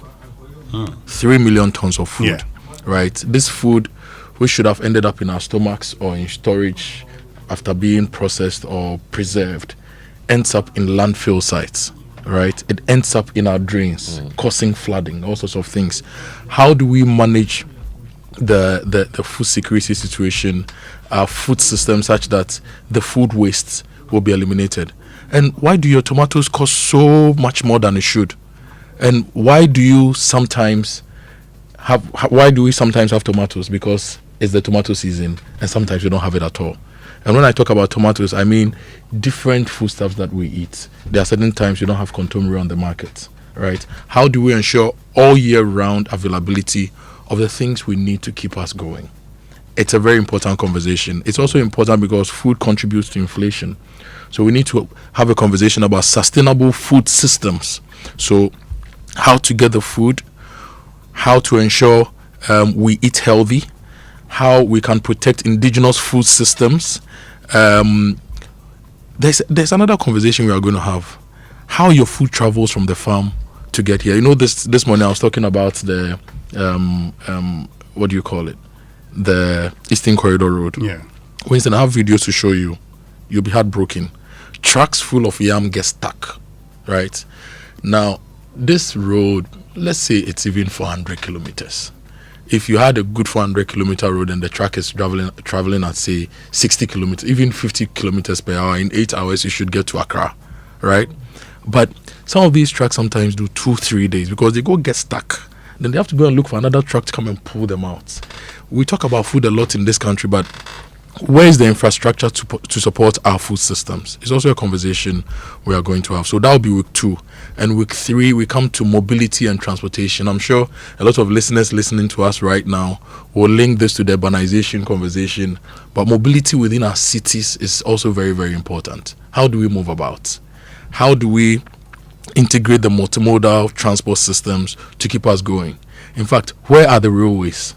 How do we optimize railways, water transport, regular road transport, and all the other means to keep the Ghanaian economy running and to keep people living better lives, much more convenient lives?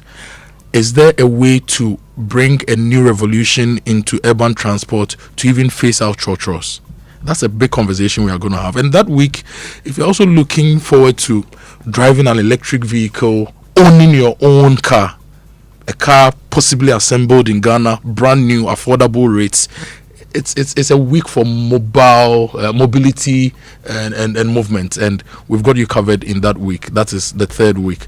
And the 4th week, we'll look at sustainable energy and water systems, and it will have slight undertones of sustainable waste management as well. We know people right now converting plastic into furniture. And when it rains, these plastics sometimes choke our drains and cause flooding. We lose a lot of money. How do we manage our energy systems, our water systems, our waste systems to create wealth? And in all these conversations, if you're a listener, if you're a partaker in the Joy Sustainability Month, you'll be getting ideas to start your own businesses, right? You'll be getting a lot of ideas to even start your own business. So it's a whole month of practical conversations on sustainability. Okay, and we've woven all these conversations about the 17 SDGs, right? Yeah. About around the 17 SDGs to ensure that we optimize resource use in this country. We are much more comfortable within our cities, and people who are looking for houses can get ideas to own their houses, cars, better health, everything that's got to do with our lives as a people in Ghana. And it's coming up here on Joy FM, and it's powered by Joy Business and Ebede. Indeed. Obayedel.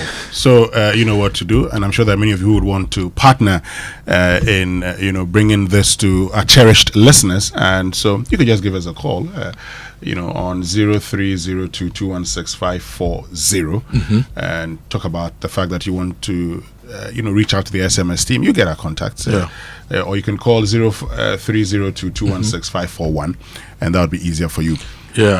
So if let me just take a minute to run through the 17 SDGs to give you a background as to why this is important. SDG number 1 is no poverty. So these conversations are going to give us ideas as to how we can do better work and reduce poverty. Zero hunger.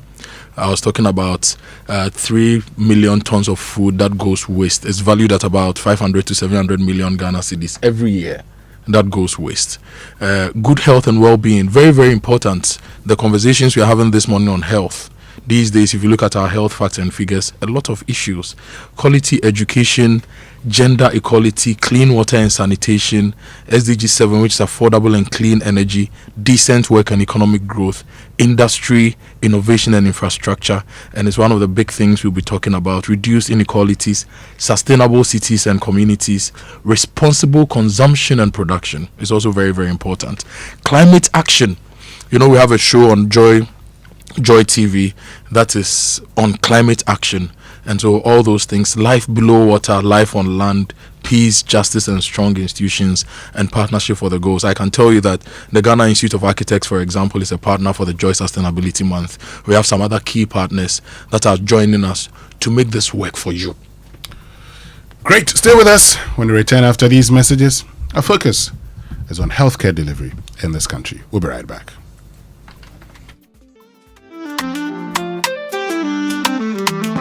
On the go, night or day. PBL app is the easiest way. Bank secure, bank with ease.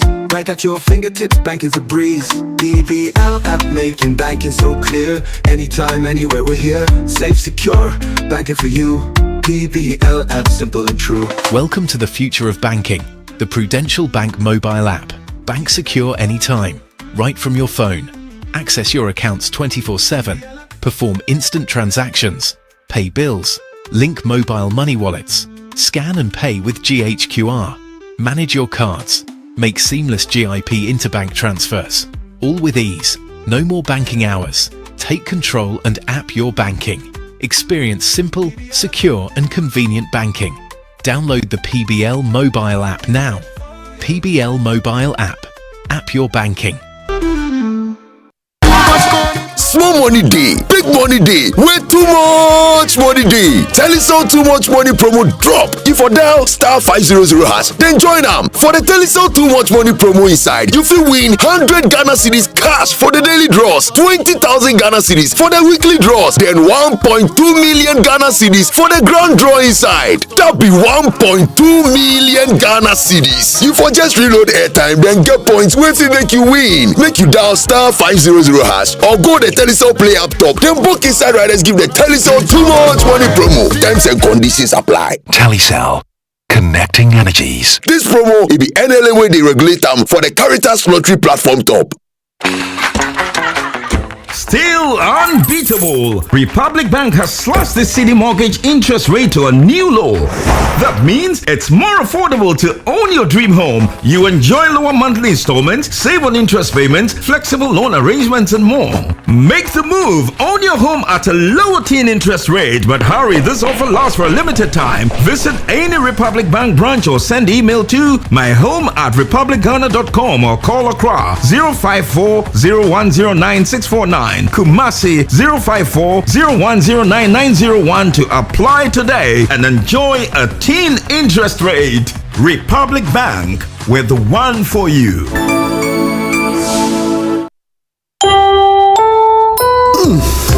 We shouldn't have gone to that party. Masa, my head is killing me. Is that your stomach? Yes. What did you eat? I don't know. Get rid of your gastric problems with number 10 liver salt. Number 10 gives you quick, effective relief from nausea, indigestion, heartburns, hangovers, and hyperacidity. And with different fruity flavors such as orange and lemon, it's a pretty tasty way to end an uncomfortable situation. Number 10 liver salt from Ernest Chemist, because everyone needs a chemist. This advert has been vetted and approved by FDA.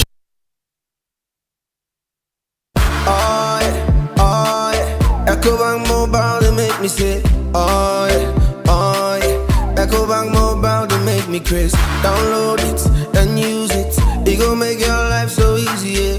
Oh yeah, download it. You go enjoy it. In my Brahmin chain. In my Brahmin chain. Come make a download them for you. Cause you can pay bills, you can buy credit, you can pay school fees, even chest tights with the Apple. EcoBank Apple.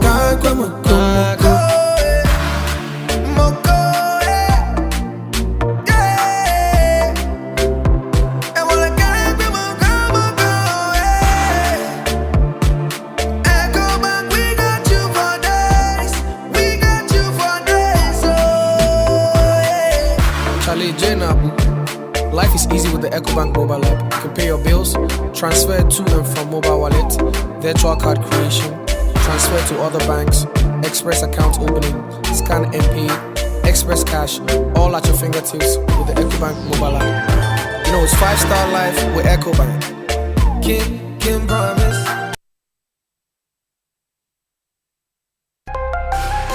Are you tired of rising fuel costs and frequent service and maintenance draining your budget? Are you a transport business thinking of the best eco-friendly and cost-saving option for a car? Then switch to the Serial Nano 3 electric vehicle. The Serial Nano 3 EV is proudly marketed and distributed in Ghana by Anointed Engineering Services Limited. The sleek Serial Nano 3 electric vehicle, with its advanced technology and high performance, emits zero emissions because it does not run on fossil fuels. No need to worry about a charging station because you can charge your Serial at home directly by plugging into the socket. The Serial Nano 3 electric vehicle offers unmatched comfort, interior design, fast charging, long-lasting battery, and a portable digital ultra-silent genset for backup charging no matter your power situation anywhere. Visit our brand new and ultra-modern showrooms in Accra and Kumasi. In Kumasi, Asukwa, in front of the TAT yard on the Ak Mayanka Road. Call our hotlines on 0544 340589 and 0243 480 334. Anointed also stocks genuine spare parts and delivers after-sales services 24/7 for our Serial Nano 3 EVs. The Serial Nano 3 electric vehicle. Experience a legacy of luxury modernized. Serial EV. Go electric.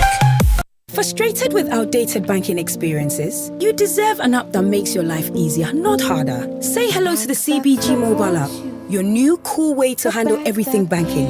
With biometric security, lightning fast mobile money access, and one-touch bill payment, banking has never been this smooth. Stop imagining when you can live a life where your entire banking world is in your pocket, ready whenever you need it. No stress, no fuss. Don't settle for less. Experience a more superior, convenient way of banking today with the CBG mobile app. Banking made cool, fast and secure. Welcome to the good life. CBG. We stand with you.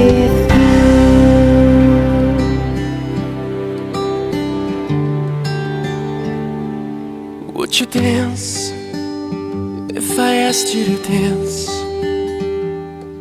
would you run and never look back? Would you cry if you saw me crying? And would you save my soul tonight? Would you tremble if I touched your lips? Would you laugh? Oh, please tell me this. Now would you die for the one you love? Hold me in your arms tonight. I can be your hero, baby. I can kiss away the pain. I will stand by you forever. You can take my breath away. Would you swear that you'll always be mine? Or would you lie? Would you run mine? Am I in too deep? Have I lost my mind? I don't care, you're here tonight. I can be your hero, baby. I can kiss away the pain. I will stand by you forever. You can take my breath away.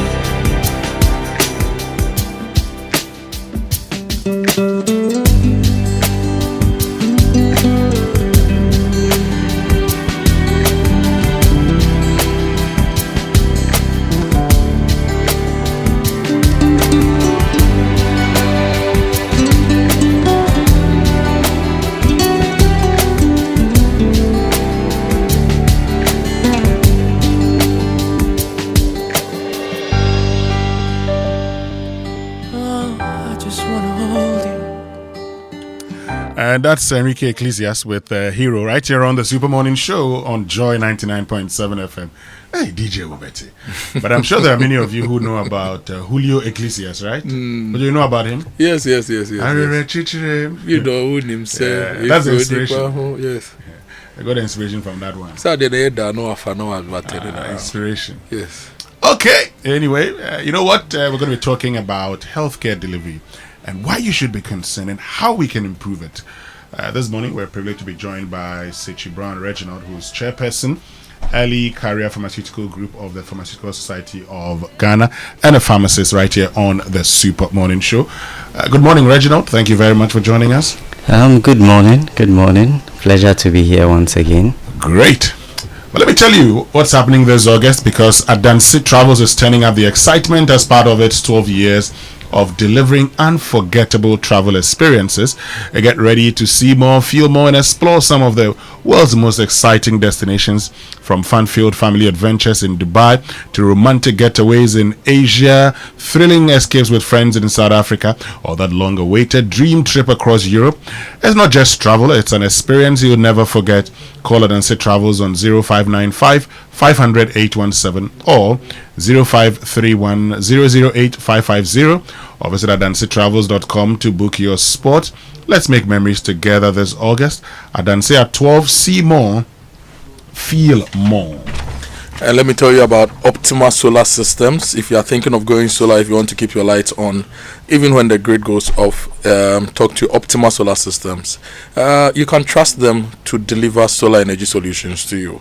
From solar panel installations to lithium battery systems, solar water heaters, solar water pumps, and even solar powered CCTV, Optima Solar has you covered with reliable, eco-friendly technology built for Ghanaian living. And that's this is the best part. They don't just install and disappear. They stay with you. They provide ongoing maintenance and repairs, so your system runs smoothly year round. And they also offer comprehensive solar insurance against theft, fire, flood, and other perils. So talk to them. talk to them and get flexible payment plans and get solar for your home, your farm, or your business. Call them on 030-396-0134 or 050-502-3472.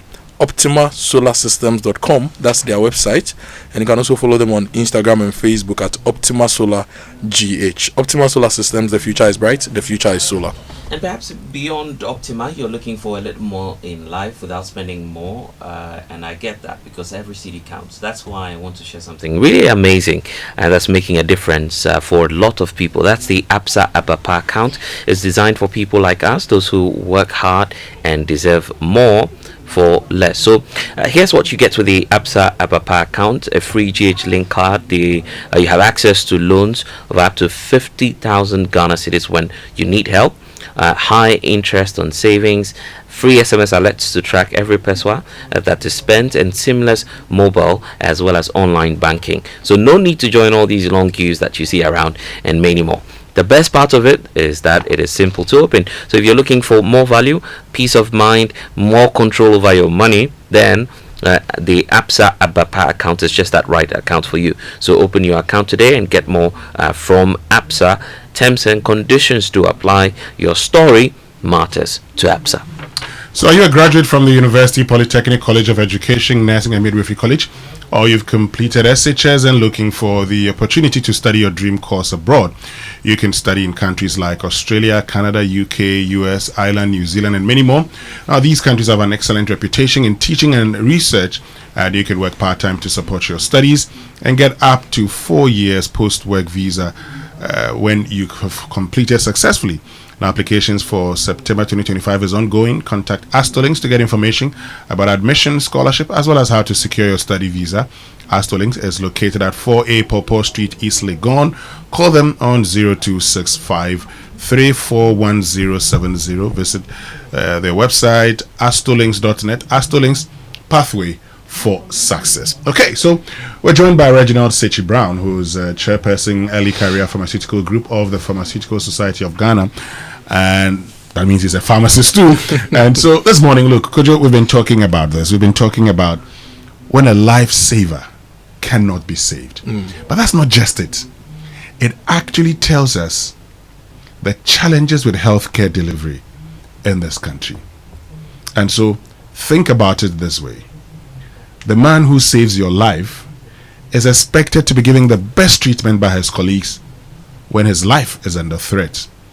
Unfortunately, this medical doctor in Kumasi at the Komfanoche Teaching Hospital, which is the best facility in northern Ghana, could not be saved because the equipment needed to save him was unavailable. Think about that. This is Ghana 2025. We're building 111 hospitals. However, we just don't have equipment. Let me bring Reginald in because you've been advocating this for a very long time. Help us understand the problems associated with healthcare delivery in this country, particularly when it comes to basic equipment needed for healthcare. Yeah, thank you, Winston, for the opportunity. And I must confess that Kojo and I, we go way back. And I think we have been tied to the hip when it comes to advocacy for health-related things. Quite a number of people may not realize, but Kojo has been vociferous when it comes to the health space. And I remember one of the areas where we started discussions on such issues had to do with the University of Ghana Medical Center. In fact, he was one of the critical voices who tabled the issue at a national level consistently. And so that should tell you that this is not a new conversation. It's a conversation we've had consistently. And even more recently, I think the Tamale situation where the health minister had to intervene. That should also give us a glimpse of where we have traveled thus far. For me, the Tamale issue was a moment of sober reflection, a moment where we should have taken a step back as a nation to ask the pertinent question. But rather, I think the politics of the day got in the way, and a few individuals were sacrificed at the end of the day. But the lingering question was not answered, because if ultimately the minister intervened by donating certain equipment, the fundamental question any Ghanaian should have asked was, how come these equipments were not there in the first place? It may have just been one life lost, but that one life lost may have been a breadwinner in a family somewhere. He could have been the shoulder a lot of lives leaned on to ensure that their survival was attained. But of course, this was not something that was discussed. So for me, when it comes to the conversation about our health system, I think it's something that touches every single individual, whether directly or indirectly. You may be in Accra, and I always say that when you are in Accra, even though we say you are in a privileged position in Accra, a few years back, a 70-year-old man died because his family had to drive him to 7 different facilities, and he still ended up dying. Frankly speaking, last night I was just reading the parliamentary Hansards, and this was June 2018, and I was just reading the comments in lieu of that situation when the 70-year-old man died. And one of the striking statements that really jolted my conscience had to do with the statement of, at the then times, Honorable Pemka, who had, I think, lost their wife. So it should tell you that the health situation does not always give you notice. It can always happen when you least expect it, and when you least expect it, there has to be a system in place. In the absence of a system, anything can happen, and that is what makes these situations very critical for all of us to pay heed to. So let's talk about that absence. And I know since you've been working around this area, and I've seen you posting about the doctor in Kumasi. I mean, before we get into the broader conversation, help us understand what really happened in this case.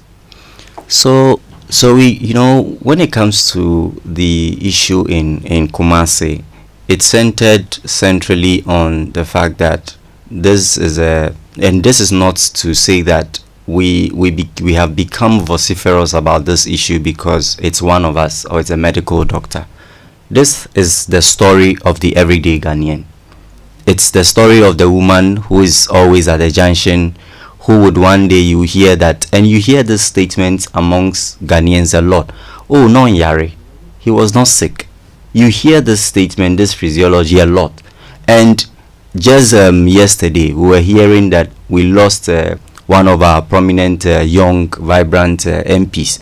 And in one of the commentaries, the same line of elocution happened, that he had complained of what? Chest pain. These are the everyday happenings within that space. So when it comes to the Kumasi issue, the tentative diagnosis, which may have resulted in our senior colleague losing his life, has to do with what we call a myocardial infarction. So I think just to bring the whole thing home, because we have a lot of our listeners who want to be able to appreciate the issues. So when you talk about a myocardial infarction, in layman's terms, you are talking basically about a heart attack. We use the word heart attack in so many circumstances, but in the case of a myocardial infarction, or let's say an MI, here the myo, which is, let's say, MYO, talks about a muscle. Cardiac obviously relating to the heart. So here you are talking about the death of a certain muscle of the heart because there's a blockade of the arteries. So the arteries, they help in the movement of the blood, so to various parts of the body. So when there's a blockade, this blood that moves in our body carries oxygen. So when a certain part of the body is deprived of oxygen, then it means that that part of the body will begin to obviously die. So essentially, when something like this happens, you need what we call a PCI to be able to help you intervene. And that is where the conversation about a cath lab. So cath lab, the name, we always talk about Kofanochi, K-A-T-H, cath cat, and a G. The Ashantis will call it G. So a cath lab is spelled in the reverse. It starts with a C-A-T-H. So it's a big word for catheterization. So that is a procedure that will help intervene in situations like that. So we have what we call a cath lab.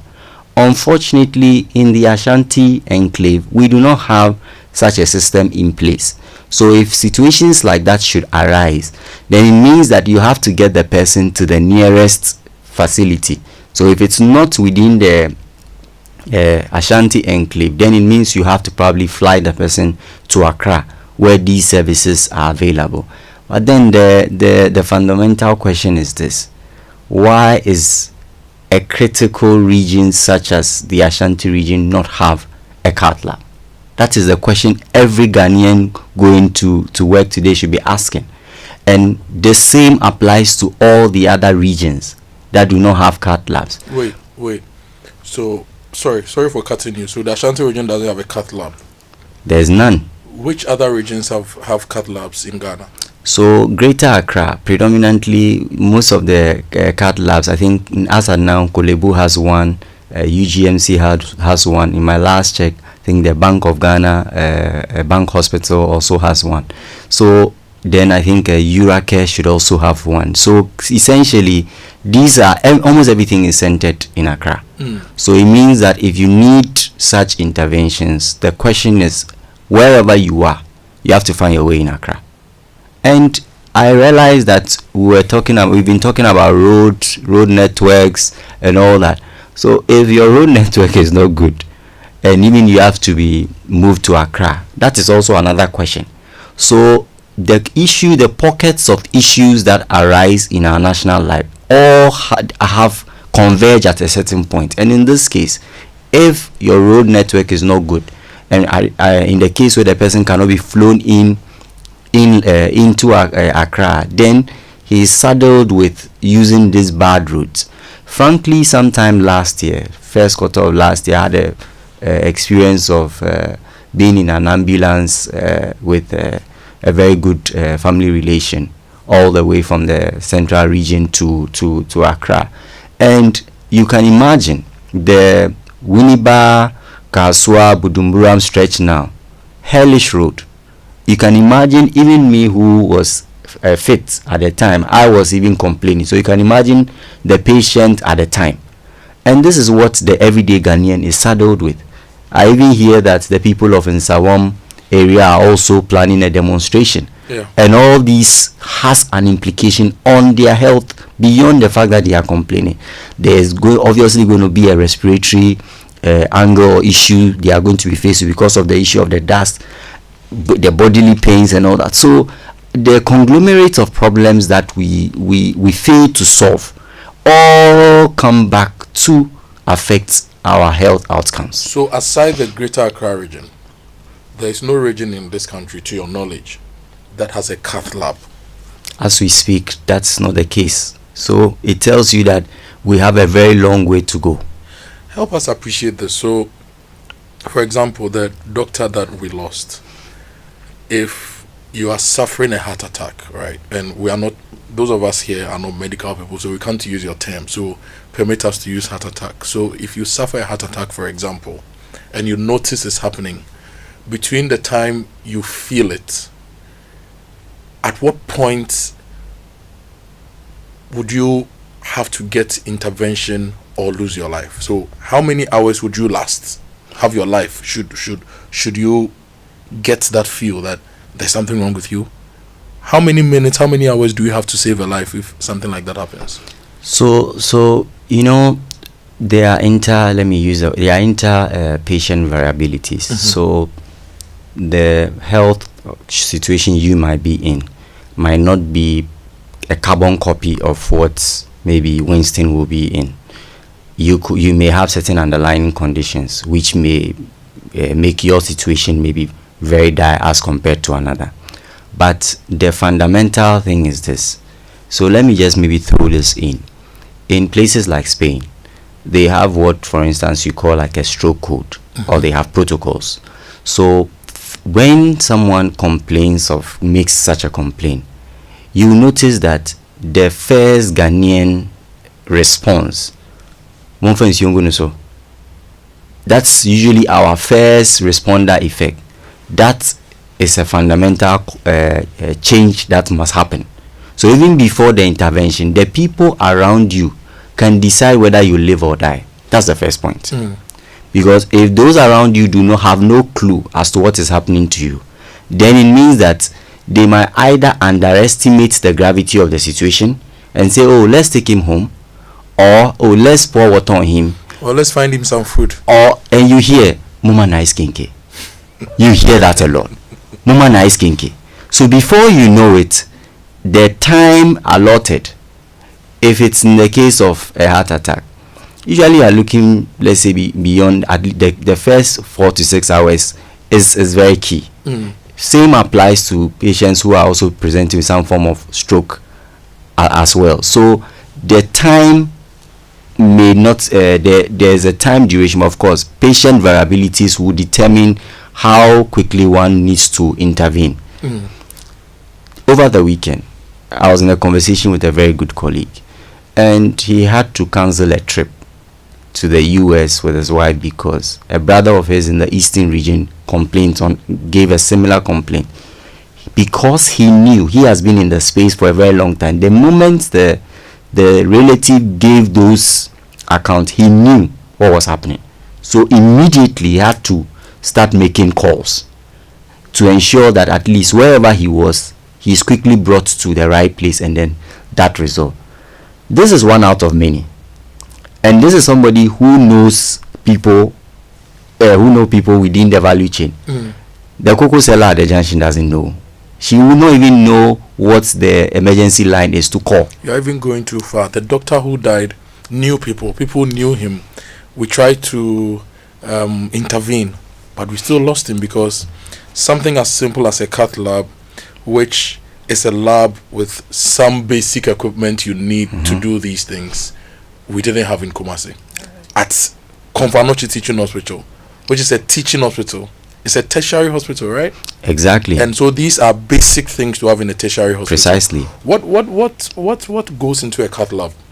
So you see, we were discussing this just not too long ago. So I think the whole idea about catheterization, there's a whole setup, right? But the fundamental point here is that it helps in intervening when you have the issues of this blockade and all that.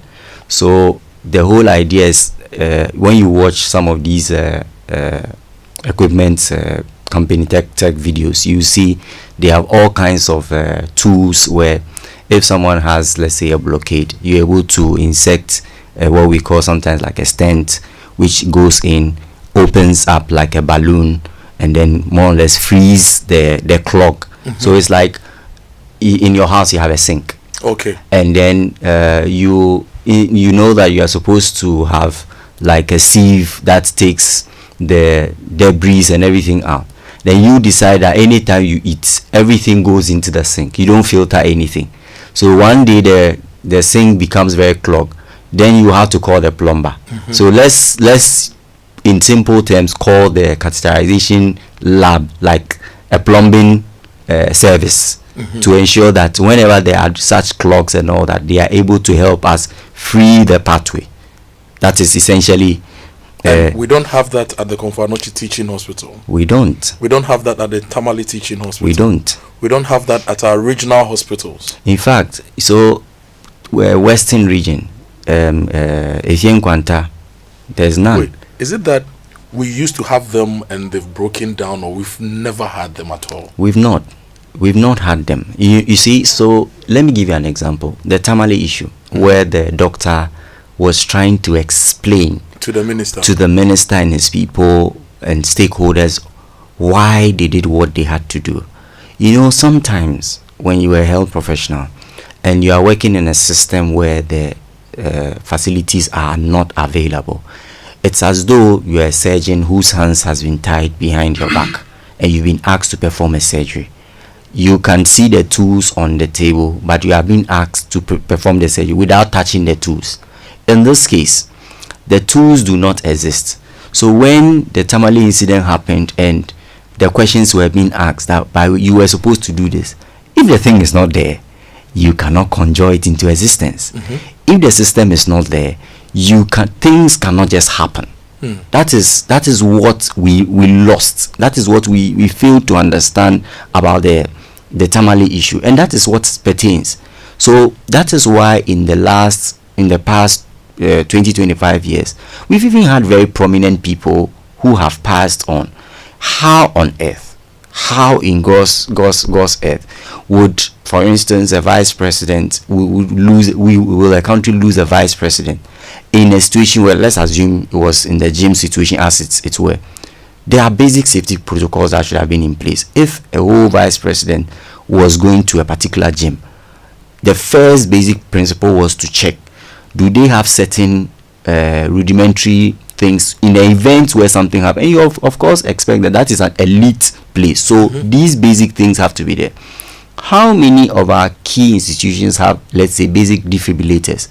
It's not in the consciousness of the Ghanaian, and that is very problematic.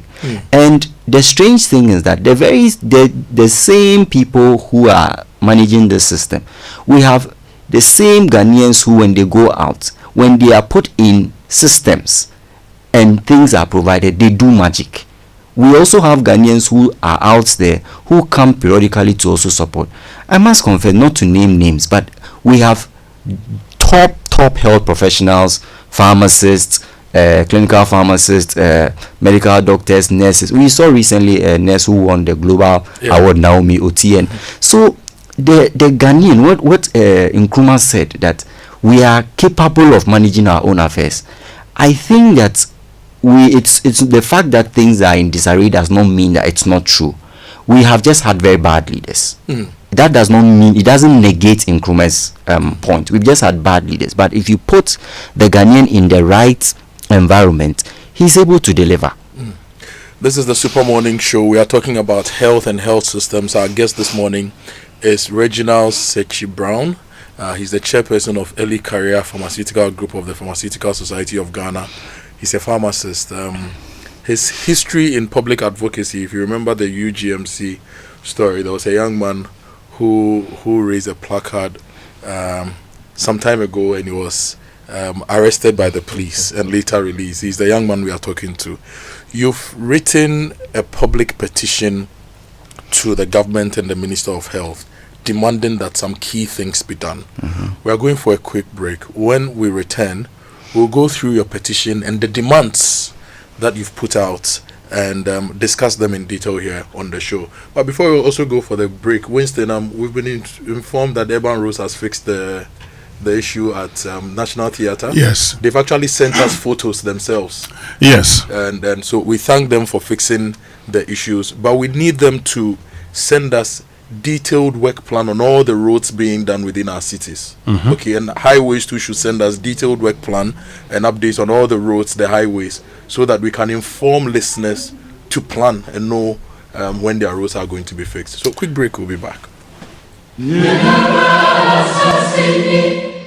The National Service season is here again. The National Service Authority, the NSA, is requesting all private corporate organizations and interested entities that wish to host national service personnel for the 2025-2026 service year to put in a formal request to the authority in line with the government's plan to empower individual businesses, SMEs, local and international companies in Ghana. This year's postings are private sector focused. Organizations are required to state in writing the number of service personnel required and the desired academic qualifications. All requests must be written on official letterhead, must indicate the organization's official address, email, phone numbers and location. Submission channels are the web and email submissions. Requests must be submitted electronically via email to request@nss.gov.gh. or www.myflair.africa. Also, physical submissions. Letters should be addressed to Deployment Unit, National Service Authority Secretariat, 46 Patrice Lumumba Street, Airport Residential Area, Accra, Ghana. Special requests or meetings. Agencies with special needs or requests for meetings are advised to contact the NSA Secretariat. Please send your request for a meeting to deployment@nss.gov.gh. All requests must reach the NSA Secretariat on or before 30th July 2025. The National Service Authority. Innovative deployment, developing prospects for the future.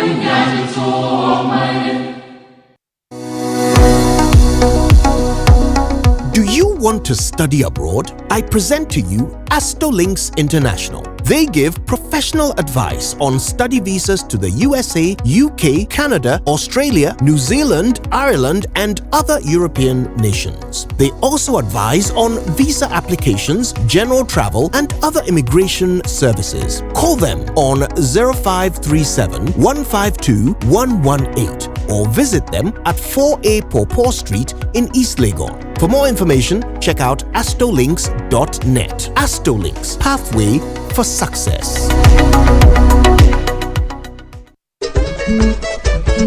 Junior, your school bus will soon get here. Hurry up. Mommy, my head is aching me and I'm feeling cold. Honey, Junior's temperature is too high and he feels feverish. Oh, baby. So you didn't give him the Encamol paracetamol syrup that I gave you the last time? Oh, no, I forgot. Okay, you know what? It's not too late. Just give him Encamol and he'll be fine in no time. Encamol paracetamol syrup, a strawberry-flavored paracetamol syrup, and it's specially made for children aged 3 months to 12 years. It helps manage pain like headaches, teething pain, and fever. And guess what? Because of the strawberry flavor, the kids enjoy taking it. I can tell from the way he's licking his lips. And look at how he's jumping around. Hurry up and go to school, Junior. Yes, now you can get Encamol paracetamol syrup in all pharmacy shops. For bulk purchase, go to NK Pharma Head Office, Abelinkwe, or call 050-658-8315. This advert is FDA approved. Hello, Ghana. It's a new year and Bill's Microcredit is here to support your dreams. If you're not working but want to start a business, don't let money stop you. With just your Ghana card, you can get a loan to turn your ideas into reality. Already running a business? Need more capital? Or are you a salary worker looking for extra funds? Bills offers fast and easy loans with no collateral, no deposit, and no SUSI savings required. Wherever you are, whatever you need, Bills makes it happen. Call Bills Microcredit today. Call 0596-920-833 or 0302-200-390 and get started. Bills is licensed and regulated by the Bank of Ghana. Bills, financing your needs. Terms and conditions apply. For over 20 years, Ashesi University graduates have been pioneering change across the continent and beyond. With our new graduate programs in Master of Business Administration, Intelligent Computing Systems, and Mechatronic Engineering, you can advance your career or your enterprise. An Ashesi education gives you more than just a degree. It equips you with skills for a lifetime. Visit www.ashesi.edu.gh to explore our programs designed for Africa's future leaders. Remember, applications are ongoing.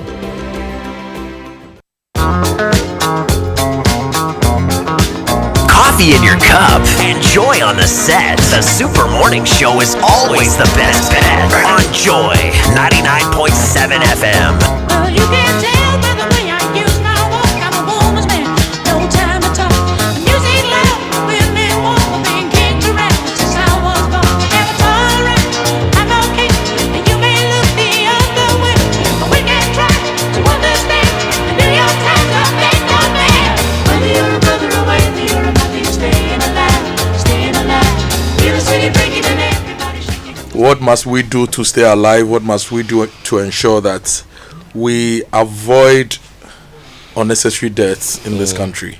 That's a conversation we are having. What systems must we put in place to ensure that you, tomorrow, when you have an issue, you don't have to call a friend or a family member or seek some extra help, but then the basic systems we have will take care of you, and we don't have to come for your funeral the following week or the following month. Yeah. That's a conversation we are having.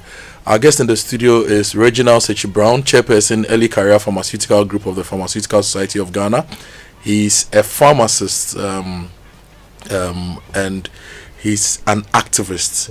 You'd see him a lot in the health space, but he's also an activist when it comes to preserving culture, preserving literature, and a lot of other things. And he's joined us here this morning. He lives in beyond Kaswa, and he's also experiencing the distress that travelers on the Kaswa stretch go through. But the point is, having listened to him, I'm interested in action, solutions, because we've established that indeed there is a challenge within the sector. Reginald, have you started taking any initial steps just to draw the attention of the authorities to this? Yeah, so interestingly, I think when issues like this happen, it's always good to carry Ghanaians along. And I think when I sat here, the first thing that piqued my interest was the inscription, Joy FM 99.7 FM, discerning listeners. Yeah. So I said, okay, why not throw the ideas out there? Let the discerning listeners come on board, and then people definitely will share the experiences. And it's been 48 or 78 hours of all kinds of experiences, real life stories people are sharing.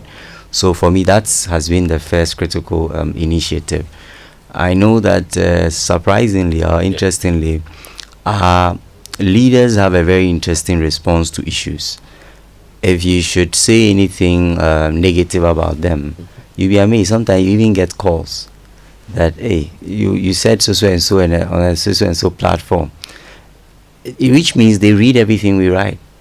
So it's like writing to the wind, but we know that whatever we've been discussing in the last 48 to 78 hours, it will be carried. It would be carried by the wind to whichever office they find themselves in. So let's look at the exact demands you have, because you're leading this fight.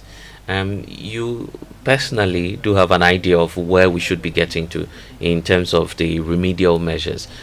What exact demands are you making? And by this, we're not saying you are loggerheads with government on this. This is supposed to be a collaborative fight, right? Because we're in this together. True. Health knows no party colors, or I'm not sure it even knows football colors. No.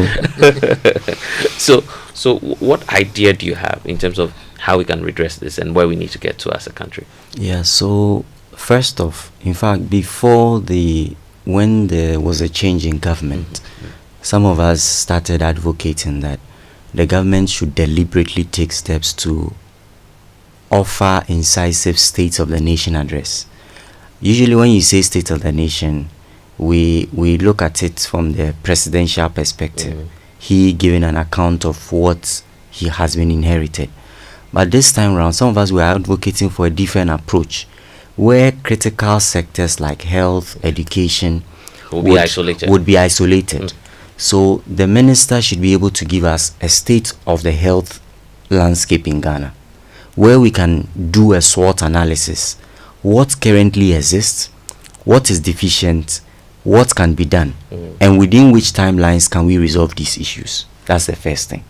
So at least that gives Ghanaians a sense of responsibility, a sense that their lives matter, and a sense that the government is in to work for them, but appreciates the nuances of what was inherited, because you cannot just change things overnight. So you need people to understand what exists and how easily the transformation can happen. So that is where you can carry the people along. So that's the first one.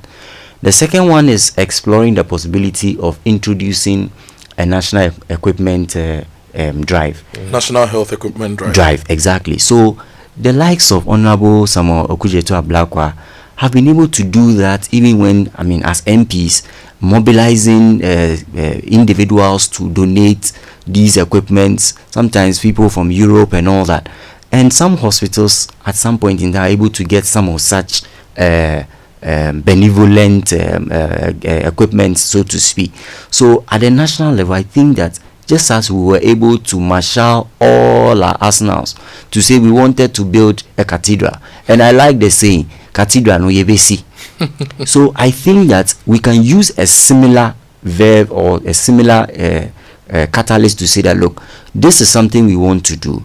And I think that Ghanaians, the discerning Ghanaians or your discerning listeners, would definitely want to contribute.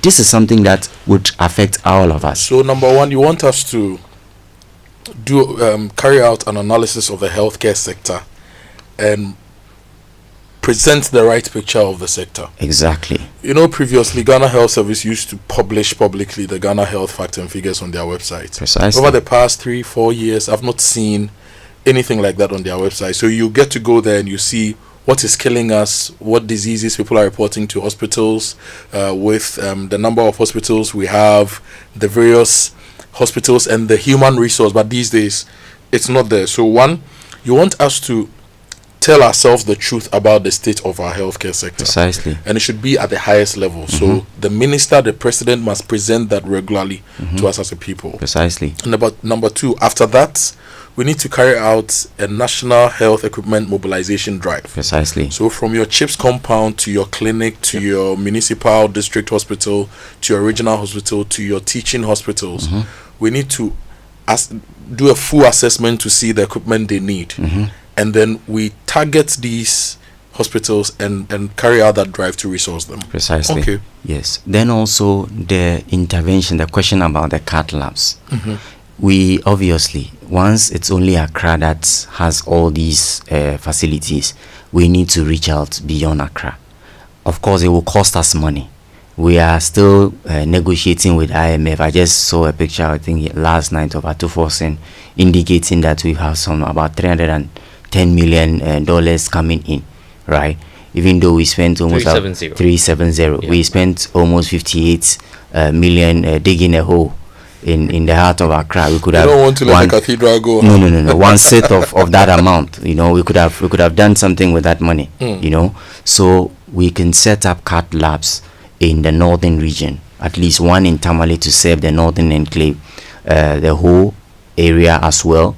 We need one in the western region, also very critical, and of course the Ashanti, region. When people say at least one in Tamale to serve the northern enclave, I always look at them and I tell them, you don't know what you are talking about. Let me give you an example. If you are in the president's hometown, Bole, and you have an issue, and you have to be transported to Tamale, you have to use the Fufusu Solar Road through Damongo to Tamale. By the time you get there, my brother, you'll be gone. If you are in Alban Babin's hometown, Nadoli Kalio, and let's say Speaker has gone to Kalio to visit family or for an event, and he has an attack. By the time he drives through the non-existent roads in his hometown, the bridges that have been washed away by floodwaters, he gets to the Fufusu Solar Road to get to Tamale, he'll be gone. That's the truth. If you are in Tumu, let's say a Greek minister has gone to Tumu to see farmers, and he's stressed and maybe his heart, something happens, he won't get to Tamale, he will die. So indeed, you're advocating that at least something should be in Tamale, but I would say that all the corners of the north, and it's a vast expanse of land, if we want to do it, we need to do it right, and we need to find the funding to distribute this to all the and the challenge is they don't even have roads. If you are in Gari Timpani, where I went to recently, by the time you drive on the untarred roads to get to the main road, Zebila Boga Road to get to Tamale, none even and it's just not right that we have a country of about 35 million people. We have 16 regions.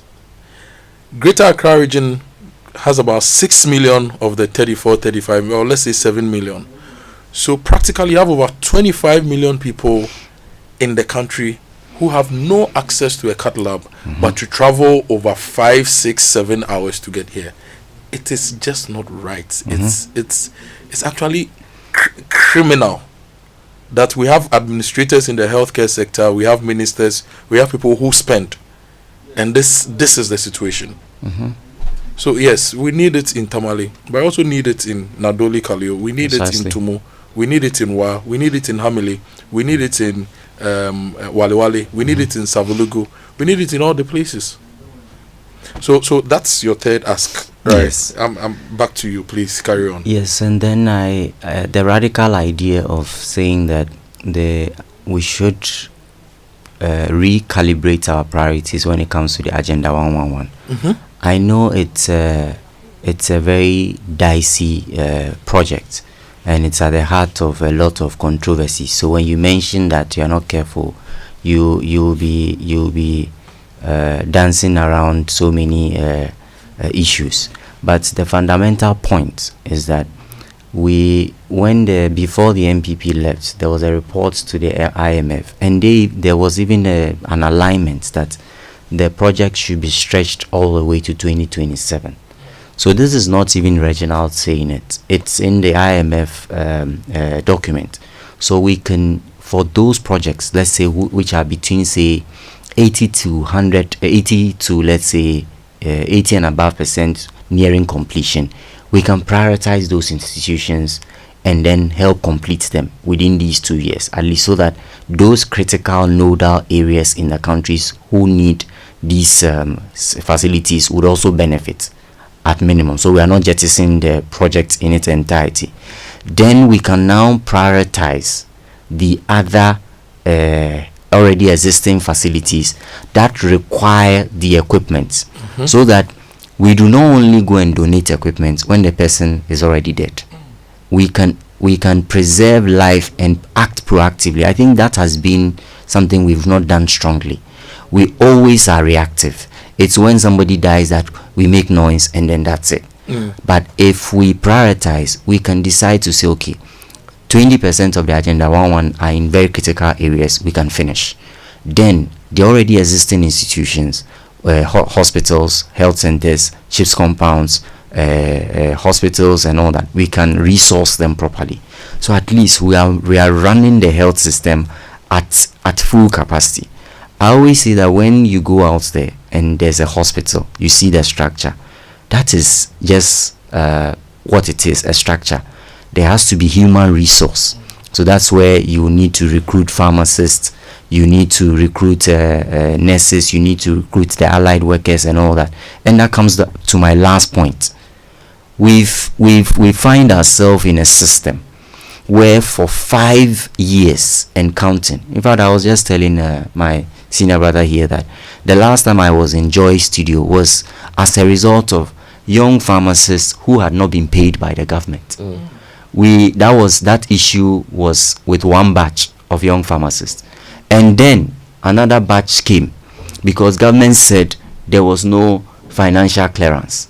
Now the question here is this: we are unable to find money to offer financial clearance to about 321 young pharmacists. Other health professionals are suffering the same.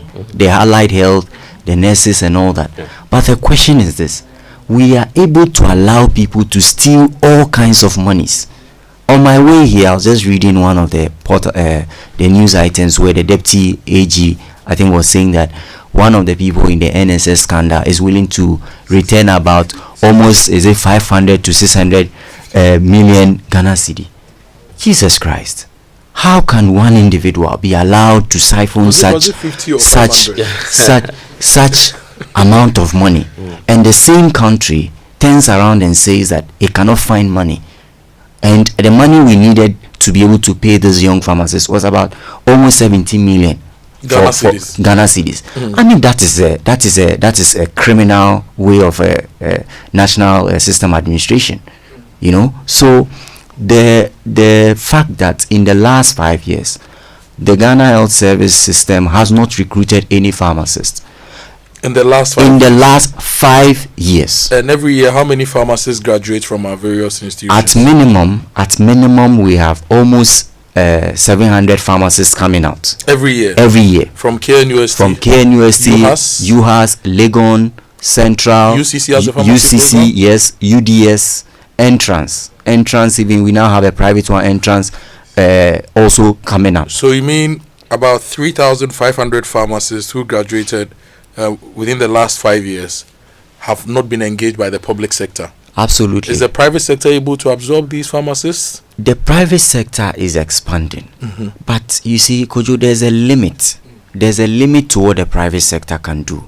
How many pharmacies do you see? You know, you and I were all in this country. Businesses have struggled in the last 8 years. Some pharmacists, and of course the pharmacists were also in this country, the pharmacies in the private sector, some who had to shut down and all that. Every pharmacy that shut down in the last 8 years was a job lost. So it means the person has to find another alternative. So the public sector, which is at the heart of the nation, refused, or for some reason did not prioritize the recruitment of pharmacists in 5 years. So in that 5 years, Kojo, the northern areas that you were going to, I could show you data on places like the western region. They have a deficit. They need about per the staffing norms. So the government publishes what we call the staffing norms, and that staffing norms is what is used to recruit people, health professionals in the health space. When you take the data for western region, for instance, I always want to pivot away from Accra, because I always say Accra, we are privileged to be here. So you take western region, there's a deficit, a pharmacist recruitment deficit of 195. Let me go through the numbers, because you've just shared that with us. So if you look at the western region, there are 15 states facilities. Yes. You have the Agunam Kwanta Polyclinic, which requires 3 pharmacists. At the moment, they have 2. So there is a gap of 1. There is the Nuna Hima Dechi Hospital, which requires 2 pharmacists. It has only 1. Right? Yes, please. Now, there is the Kwesimintim Pharmacy Hospital. Total staff required is 5. Total staff at post is 3. There is a Half Asini Hospital Pharmacy. Total staff required is 5. Staff at post is 2. A Ribo Polyclinic, I don't know where that is. Total staff required is 2. They have none. They don't have a pharmacist. There is Impro Polyclinic. They need 13. They have 8. There is AIM Hospital. They need 3. They have 2. There is Boguspo Polyclinic. They need 3. They have 1. The Pristia Hospital needs 23 pharmacists based on the volume of people and the volume of work. They have only 6. Takwa Municipal needs 14. They have 3. Apinio Hospital needs 16. They have 3. Wasa Ekropon needs 13. They have 2. Wasa Hospital needs 15. They have 2. Wasa Dunkwa Polyclinic needs 13. They have 2. The Regional Health Directorate needs 2. They have none.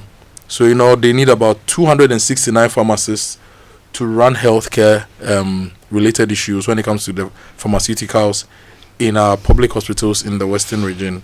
They have only 70. So out of the requirement of 279, they have only 70.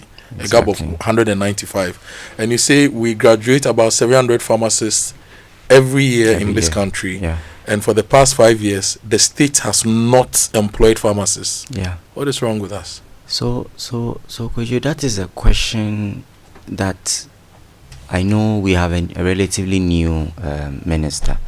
But if a system exists, and we were working with the system, as Kojo you rightly said, the minister will only come to formalize the process. So when you read our budgets year on year, you realize that prioritization is not there.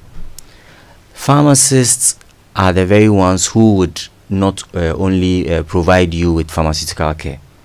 You go to the hospitals now, some of the HIV clinics are run by pharmacists. So our brothers who need these critical medications.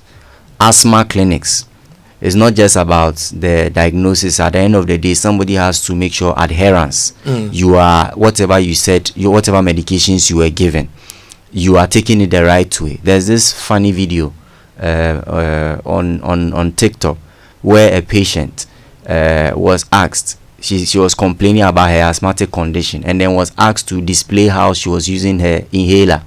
And I mean, listeners should kindly excuse my language.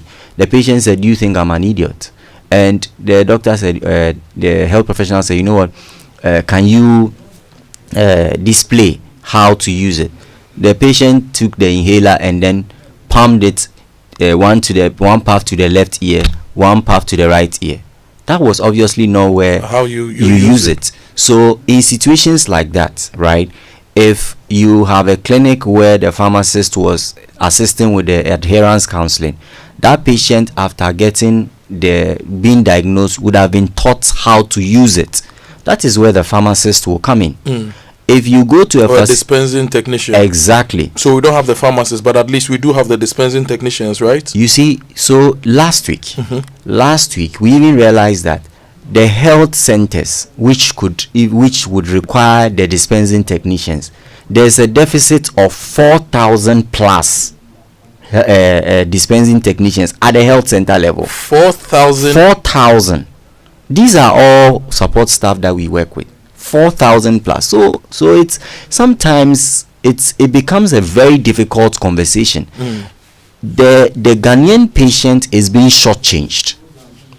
We are being shortchanged because at the end of the day, Kojo, I as a pharmacist can even be a patient in the next minute. And there has to be the right system in place, which includes not only the equipment but the human resource. So if you go into an institution, the pharmacists are not available, then who is providing the pharmaceutical care? Who is ensuring that the medicines they are giving to you are in the right order, you are taking it the right way? Oh, but they are doctors. Doctors write the prescriptions and it has instructions, so we don't need pharmacists. You see, Kojo, we don't need a pharmacist. The doctor will write the prescription and you go anywhere and you buy it. The work is collaborative. Sometimes you are even given a prescription. You get the pharmacy set up within the hospital. And the pharmacist would say, "Oh, take a seat." He will call. A lot of things go on behind the scenes. So those interventions sometimes are they are unseen, but a lot of interventions are done to ensure that before that drug is given to you, you actually are the right patient for that drug. Okay. You see, so that is why you cannot run institutions without a pharmacist.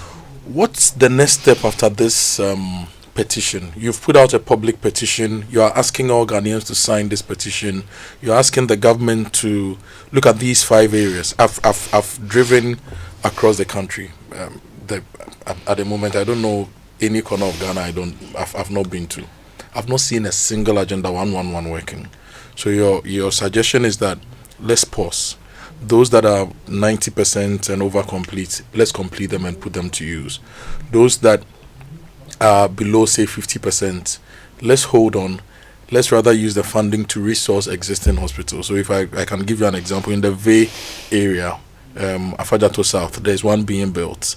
It's not advanced, so we should rather look at going to Golokwati Hospital or a hospital in Have or Kwando and resourcing that hospital so that it serves the people in the area. And when we have enough money, we can go back to that. So that's one suggestion. Number 2, those managing the healthcare system must come to Ghanaians regularly and give us the state of the health system address. Precisely. So that we all know what is wrong with the system. And if you must contribute more in fixing it, we will then contribute more. If we have to hold certain people accountable for the dereliction of duty, we hold them accountable. Precisely. That's number 2.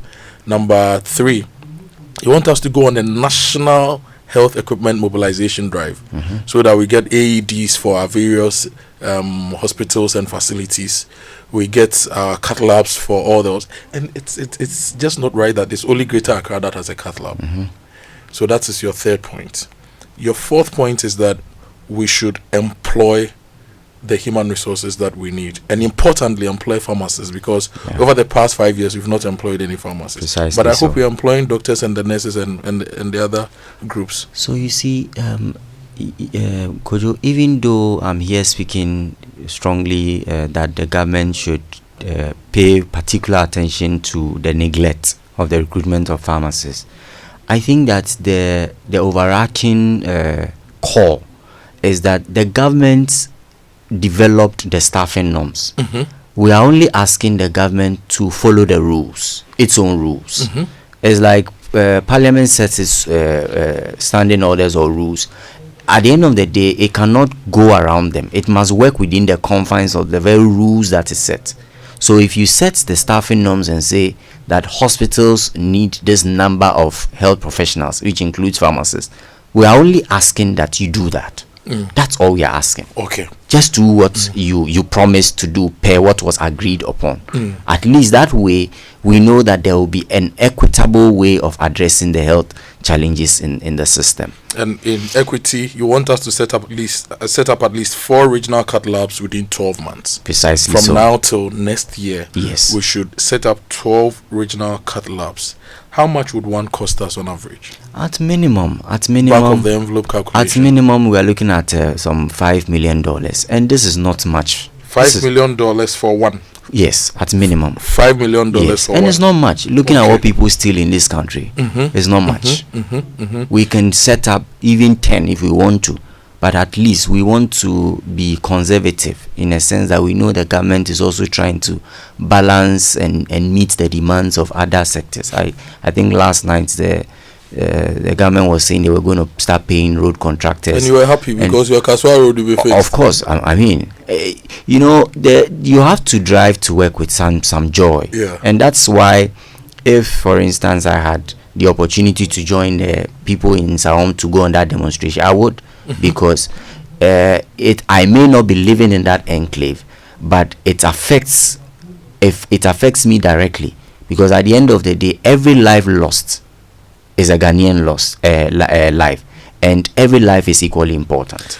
Reginald Sechi Brown, thank you so much for joining us this morning for this conversation, and we really appreciate your advocacy in the healthcare sector. The fact that you are trained in the space, you understand the nuances, you understand the technical issues, and you stand up to push for the right things to be done. It's great that we have a young man like you doing this, and you'll be interacting with you a lot more to fix the country and fix the healthcare sector. We'll go for a quick break. When we return, you'll read your messages here on the show. Remember 055-11-11997. That's the WhatsApp line. We'll be happy to read your messages here, and you can also tweet at us #JoySMS. Good morning to you, Richard Kofi, Tony Smart. I know you are listening, and the issues you relate to them very well. Let's work together to fix this. We'll be right back after this break.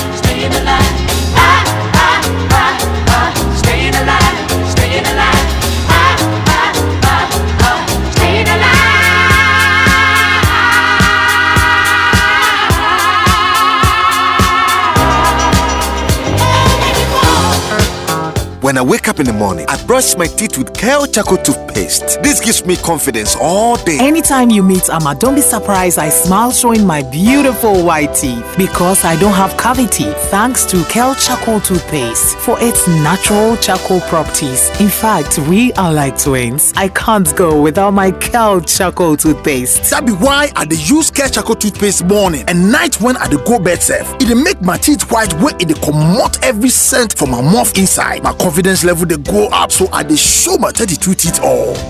Introducing the Kale Charcoal toothpaste, formulated with activated bamboo charcoal powder, ensures whiter teeth and removes bad breath. The strong natural property of the activated bamboo charcoal removes bacteria, absorbs surface stains on our teeth caused by coffee, wines, and tobacco. Welcome, Kale Charcoal toothpaste. Kale Charcoal toothpaste, Sankofa Yenchi. Kale, happy smile. This advert is FDA approved.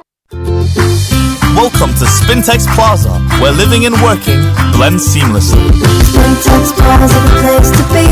Furnished apartments feel so free. Imagine coming home to a luxurious furnished apartment with everything you need. Rooftop pool, swim under the sky.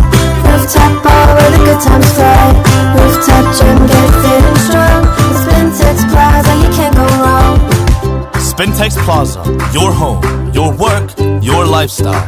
Come see us today or call us on 0241 327 363. www.spintexplaza.net. Building or renovating? Look no further. At Interface Limited, we have everything you need to create stunning spaces. Transform your interiors with our top quality plasterboards, acoustic ceilings, and cement boards. Step into style with our exquisite laminate and engineered floors. And for your data centers, durable raised access floors. Elevate your outdoor spaces with our WPC decking and fencing. Protect your home with our beautiful and reliable roof shingles, insulation, canopies, and PVC fascia boards. Add a touch of elegance with our beautiful POP cornices and roses. Quality, affordability, and style all in one place. Building a better Ghana, one space at a time. Visit www.interfacelimited.net or call 0274 999 999. Looking for a university that sets you apart? Academic City University offers world-class undergraduate programs in engineering, business, informatics, and communication arts. And that's not all. We now offer master's degrees in data science and cybersecurity designed to meet today's global tech demands. Learn with purpose and lead with impact on a modern campus with hands-on learning and international faculty. With over 15 student ventures created and graduates placed in top roles both in Ghana and abroad, Academic City University is where future leaders are made. Call now on 054-824-3844. That's 054-824-3844. Academic City University, educating future-ready leaders. Samsung Kick-Up promo is here. The more the city appreciates, the more we reduce the prices. Double price drop on Samsung LED FHD Smart TVs, UHD Smart 4K TVs, QLED Flat 4K, QLED 8K Neo TVs, and OLED TVs. Deal breaker alert! Buy Samsung OLED 65, 77, or 83 inches and get a free projector plus a whooping discount. Samsung Duracool top and bottom mounted fridge at amazing deals that you don't want to miss. Buy a Samsung 1.5, 2.0 or 2.5 R40 inverter AC and get a free Wi-Fi breaker. Buy bespoke 4-door refrigerator and get a free glass panel. Buy 7 kg, 8 kg and 13 kg Samsung front and top load washing machines for exciting discounts that will make you smile. Rush to Electoral showrooms and authorized dealers across Ghana. Call 050-315-9739. Samsung Kickoff promo. It's a goal for savings. Say donut, donut, donut, donut. Hey, donut, donut, donut, donut. Donut, donut. Then come cotton. Donut, donut, donut. Malaria syrup, donut. Everybody follow nut sa malaria. A 3D donut now. Wogonto malaria chill. Wohopopo. What mean the day? I want the donut. Donut. Adabako. Donut. Adamienu, donut. Adamiensa, donut. No. Donut scatter malaria. Lonat ide scatter malaria. A quality product from Blaze GVS Pharma. Yenshishemu hu se malaria wa wumojam ansa na wanum Lonat. Na nam yensearch na malaria no daso wo ho a ko hu dokota. This advert is FDA approved. Right back at ya. It's the world's most talented record label, Murder Inc. And that angelic voice you hear in the background, oh, that's our new princess of hip-hop and R&B. Yeah, Mrs. Shanti. Boy, you fill me with so much joy. You get whatever it is I need. My love, here to stay, won't never leave. So glad that you fell in love with me. Love is so good that I wouldn't be without you, babe. Couldn't see me without you, babe. Love is so good that I wouldn't be without you, babe. Couldn't see me without you, babe. I've been searching for you. So glad that I found you, boy. I've been feeling. And what a morning it is. You're live here on the Super Morning Show. Is bringing us to some 27 minutes after 9 here on the show. I'm here with Winston and Kojo. We've been having such an amazing conversation, but it's also touching and very heart-wrenching to know that our health sector needs a lot of attention. Yes, our health sector needs a lot of attention, road sector as well. Let me read a couple of messages and then we get into our next conversation for the morning. This message says, please talk about the Brekusu Road. They started working on it and all of a sudden the workers left. Nothing is happening again. This one is from Abba. She says, good morning team. Speaking of roads, I've noticed construction of gutters going on the Oyarifa Highway leading to Ayimensa. It's just after the gravel pit junction. One half of the road has been closed off for sand, stones and heavy machines to be dumped on it, and there are no warning signs. It's a dual carriageway and drivers speed on it only to get there and have to quickly change lanes. Whoever is in charge of that construction should move everything off the road or fix proper warning signs, especially for those who drive at night. This is the third time I'm seeing such reckless roadworks going on the highway, and it's from Abba. We'll read the rest of your messages later on the show. Thank God he sent you from above. So happy that I found someone.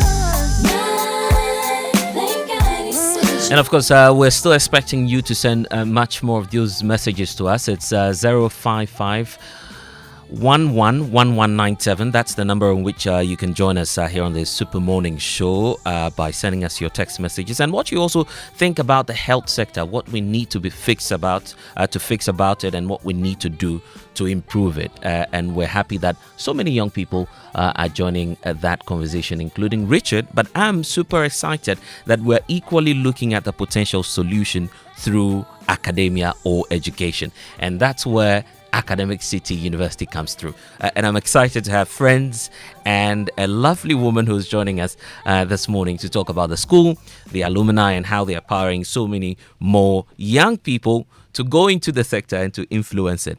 So we'll be getting into the conversation pretty shortly. But how about I tell you about those who are joining us this morning? I see Engineer Dr. Lucy Ijapon, who's the Vice President, Institutional Advancement at Academic City University. Good morning to you. Ladies first, and that's why I'm giving you the premium feeling for the morning. And you have two strong men. Yes, I do actually.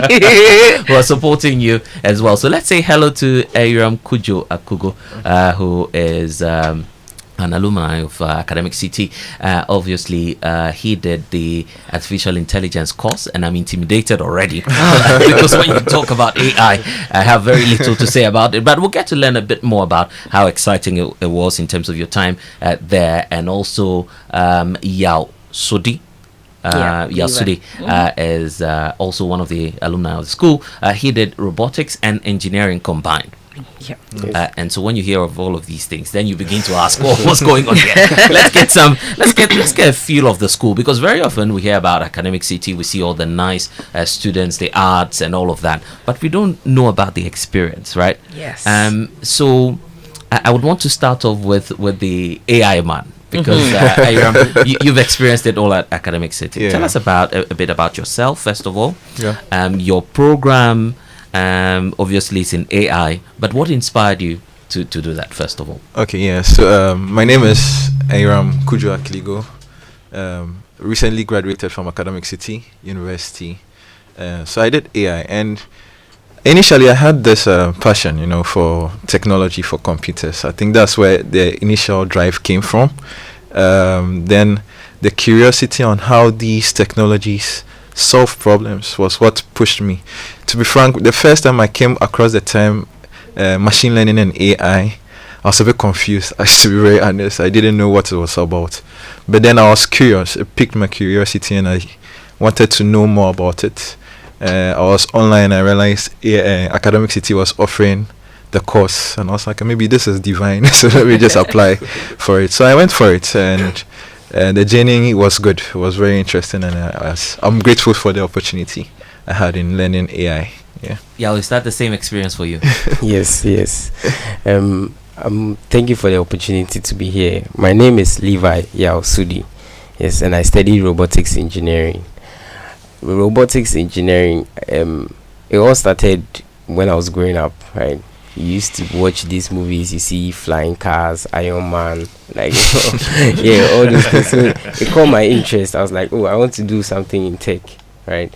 So when I also heard of the opportunity at Academic City, I was like, yeah, this is what I want to do. And so it has been a great experience, actually. I've learned a lot, and I've built some things that made me proud too. So, yeah. Now your cars are flying, I believe. But let's look at your time back in school. And you'll probably want to tell me more about that. Back in school, what would you say was that transformative moment for you? Because obviously you were looking forward to having a good time at Academic City. But I'm sure when you got there, something really blew your mind. Yes. So I would want to also state that I'm the only robotics engineer. Yes, I was saying, in the whole of Ghana, only undergraduate Ghanaian trained robotics engineer. Yeah. Yes. Wow, that's amazing. Go Levi. So having that, like the whole time there, learning robotics, like it was fun. But one thing or the time where I felt that this is it, I'm achieving a lot, or I was very happy, was when I was the robotics club president, right? So during that time, I had to organize what we call Tech Expo, ACT Tech Expo. So I had to be speaking with companies, I had to be managing people, managing projects. that time was crazy, but I think it helped me to grow. I learned a lot. I learned how to speak to stakeholders, talk to this company, talk to this person, work on projects. So during that time, I was going through like a lot of teaching or in learning phase in life, and it really changed a lot about me. And indeed, today you're making history, and that's why we're celebrating you, and obviously we're celebrating Aram as well. But Aram, I believe it's about mindset also, isn't it? Because when you're going in, you hear about this, excuse my language, big courses. Some feel, well, it's abstract, you can't get the right training. But then Academic City University comes through and makes it that easy for you. So tell us about that mindset change. Yeah, so initially it was the passion. The passion was there, it was burning. So it was for me a no-brainer to go for. And in the sense of the school giving us the opportunity to work in teams, and it was very hands-on, very practical. It made the course really interesting for us, and we were able to appreciate it. Myself and my other 4 colleagues, we were 5 in number. So that was what was very nice about the whole experience at Academic City, and the fact that we approached it thinking, most of us or all of us were more focused on what we could achieve in the future. That was how the mindset came about. And it was a great experience. Very, very great. Very, very great. I can see. You're not saying that because no, definitely not. And I can tell that you both are smart individuals. In fact, for you, Yao, the point about the course you study also comes with the need for internship. You need practical, some on-hand training, so that you're able to practicalize what you've been learning ever since. Was that the experience at Academic City for you? Did it move you smoothly into that professional world? Yes. So even on campus, I took up an internship role where we had to work on the project was 4GBI. So we had to work with Northeastern University. We're building a mini ventilator and a surgical lamp, and I was like the team lead for the Ghanaian team. So during that internship, I had to collaborate with the Northeastern guys, talk to other stakeholders, and then also be working as an engineer here, right? So it helped me in like multitasking, problem solving. It shaped me, right? So I had to learn how to do a lot of this managerial work while also doing an internship, being an engineer, like all the same. So it really prepared me for the real world out there. Yes, and And was this fun. morning we were having a conversation that how are we able to lead from behind, because if you're in Ghana, the feeling is, well, you're just in Ghana, you won't have access to all of these kind of advanced level of training. But I'm happy that Academic City is making that possible. So, Aram, if we go to your workplace now and we talk about AI, I'm sure you've been intimidating a lot of people in your office about that. So, so practically, how are you making use of that in your workspace? Okay, so it's more of playing around with data. All these AI models, machine learning models, are run by data, right? So you need good data. You need to know how to process the data, and then use it for the AI models. So during my time at Academic City, some of the interesting things I partook in was building a flood detection system, right? So using satellite imaging, and also there was one interesting project we had where we playing around with automated speech recognition systems by Google and Microsoft, right? So we say something, we record our voices maybe in a local dialect, and see how best these two systems are able to transcribe it in text. Then we relate it to the ground truth to see which performed very well. I won't mention the one that performed well, but it was a very interesting project we did. So these are just some of the few ways or the examples of how AI is being used. Of course, the most important thing is how we handle the data. Yeah. And now I'm about to open you up a bit more, so you are not the only selfish ones enjoying all the goodies at Academic. I want us now to talk to other students and prospective people who just want to be like you and to feel like you. Yeah. In fact, I'm starting the AI course starting the next semester. Definitely, I should be getting in there because your stories are very inspiring. But let's inspire others who are listening to us this morning. What would you and maybe starting off with you, Yao, what would you want them to know? What would you want them to share with them?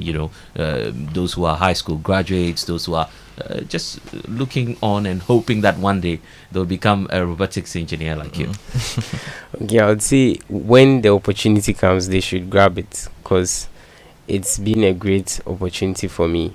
And when they come they should try and work on more projects, like explore, because you shouldn't be in ACT and just be behind your books. Like when you get there, try to do something. Try to talk to Dr. Lucy. Dr. Lucy's around. Like try to talk to her. She will tell you something inspiring. Try to get help. Just make sure you take every opportunity that comes your way when you get there, and have the experience of your life. Yes. And Aram, I believe Dr. Lucy has not been giving you too many hard assignments to No, Dr. Lucy took us through a very wonderful time. I remember with the tech and society course, very hands-on, very practical, very team focused. I think that was the starting point of how to appreciate teamwork, working together, people with different ideas. It actually makes you appreciate the views and the perspectives of others, right? So we are thankful for that opportunity. And also, just to add on to what Levi said, from the point of AI, I'll tell students to start simple and just build on. Now when you mention AI, like you said, it sounds very intimidating, and I might say it's a very fast-growing area. Today something new comes up, the next day is almost obsolete. But then take a step back, slow down, go to the basics, and just build from there. Any opportunity you have, just grabs it.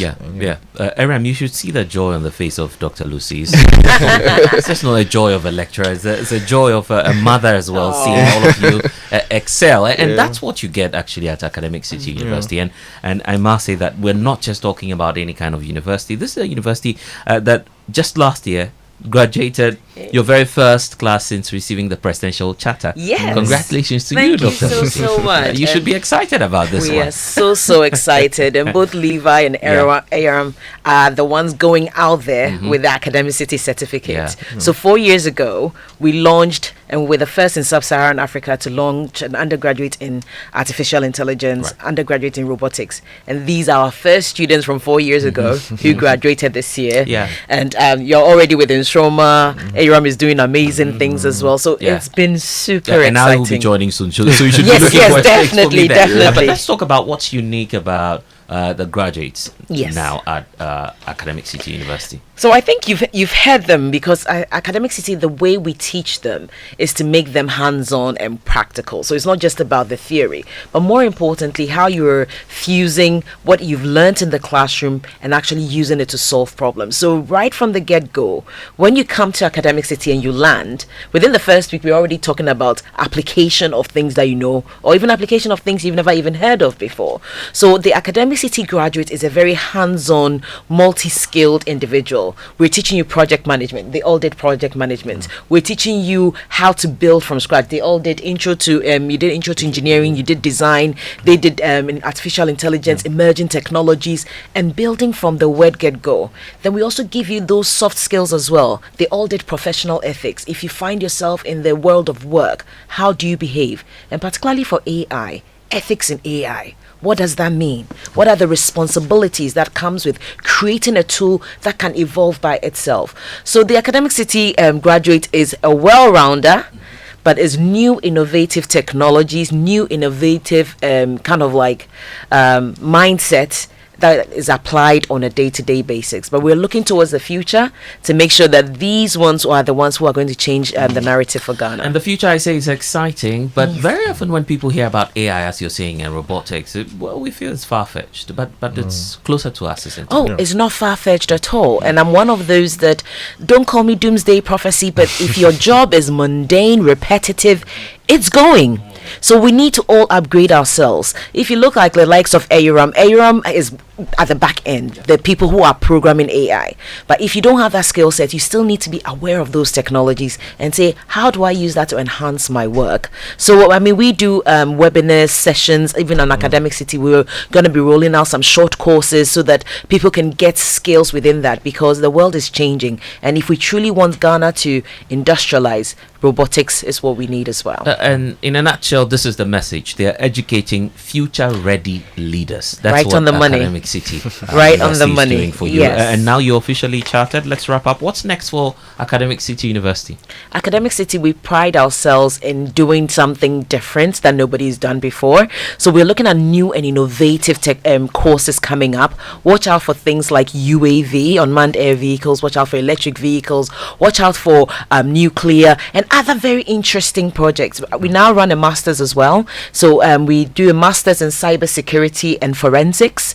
We also do a master's in data science and analytics. So apart from our general engineering courses, apart from our general business courses, our communication arts courses, apart from AI, robotics and biomedical, come to us for other unique skill sets, and watch out for our upcoming STEM MBA. You'll be blown away. So much more to find out. act.edu.gh,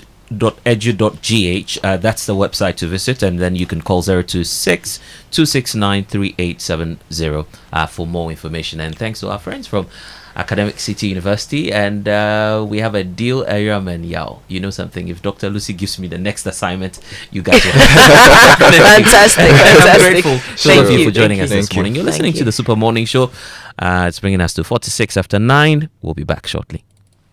Electoral City are picky, meaning another gargantuan price drop on top of all our existing discounts on Samsung, TCL, Media, and Nasco Electronics. This now double promotion against the dollar.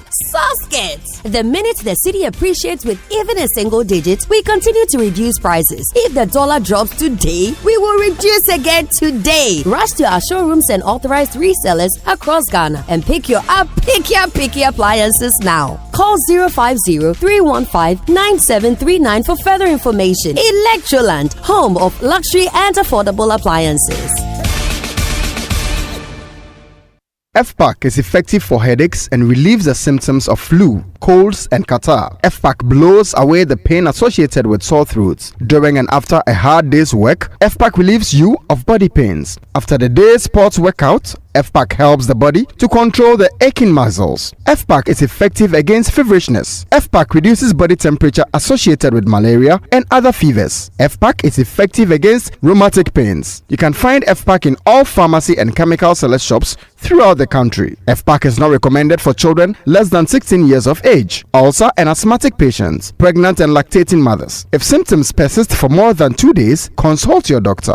FPAC, blows your pain away. FPAC Junior follows in the tradition of FPAC tablets, a trusted friend to relieve your child of pain associated with teething, catarrh, cold and fever. The good that FPAC does for you, FPAC Junior does for your child. FPAC Junior is for children between 6 months and 12 years. FPAC Junior blows your child's pain away.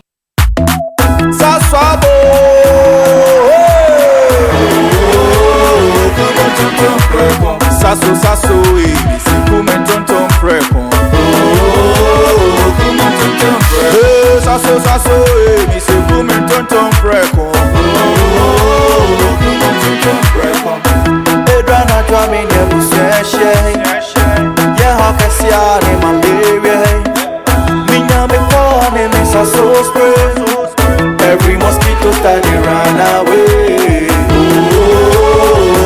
Tonton preko, sasso, mi se kume tonton preko.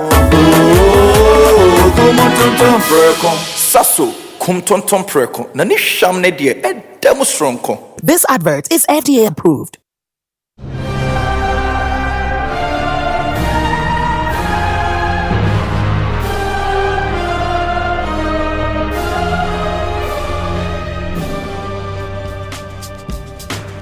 Ladies and gentlemen of corporate Ghana, the moment is finally here with us. Yes, it's the Joy Sports Invitational Tournament 2025 happening at the University of Ghana Stadium on August 9, 2025. You know what to do already, don't you? Just call Slevin on 0540-106-466 to register and be a part of this amazing experience full of great competition, wonderful networking, or what will be the honors to bragging rights for 1 full year. The Joy Sports Invitational Tournament is put together by Joy Sports, the thrill of the game. So which trophy are you taking back to your office? CEO's penalty shootout, male soccer, female penalty shootout, table tennis, unisex relay, lawn tennis, unisex basketball, unisex sack race, tug of peace, arm wrestling, the 5-kilometer race walk, masters 50-meter dash, unisex lime and spoon relay, and swimming. Well, the ball is in your court. We look forward to seeing you, and just make sure that your corporate institution answers the roll call on August 9, 2025 at the University of Ghana Stadium. It's the Joy Sports Invitational Tournament 2025 put together by Joy Sports, the thrill of the game.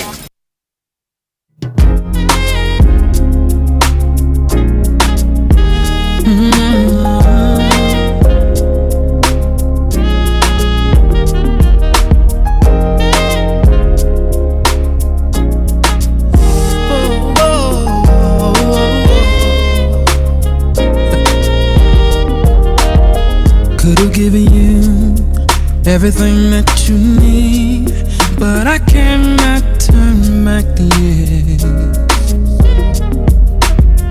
The perfect love. And it's live here on the Super Morning Show on Joy 99.7 FM. And so let me ask you a simple question.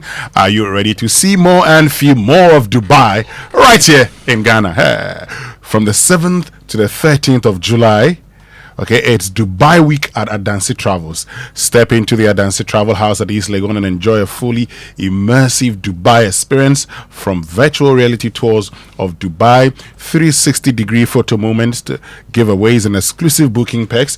You can also walk into any of their offices at the Nesta Square Airport, Tema Community 1, Kumasi, Takrade or Takwa to book your August Dubai tour and enjoy special anniversary discounts. Whether it's your honeymoon, girls' getaway, family holiday, or just the dream trip you deserve, Dubai is calling, and Adansi will take you there.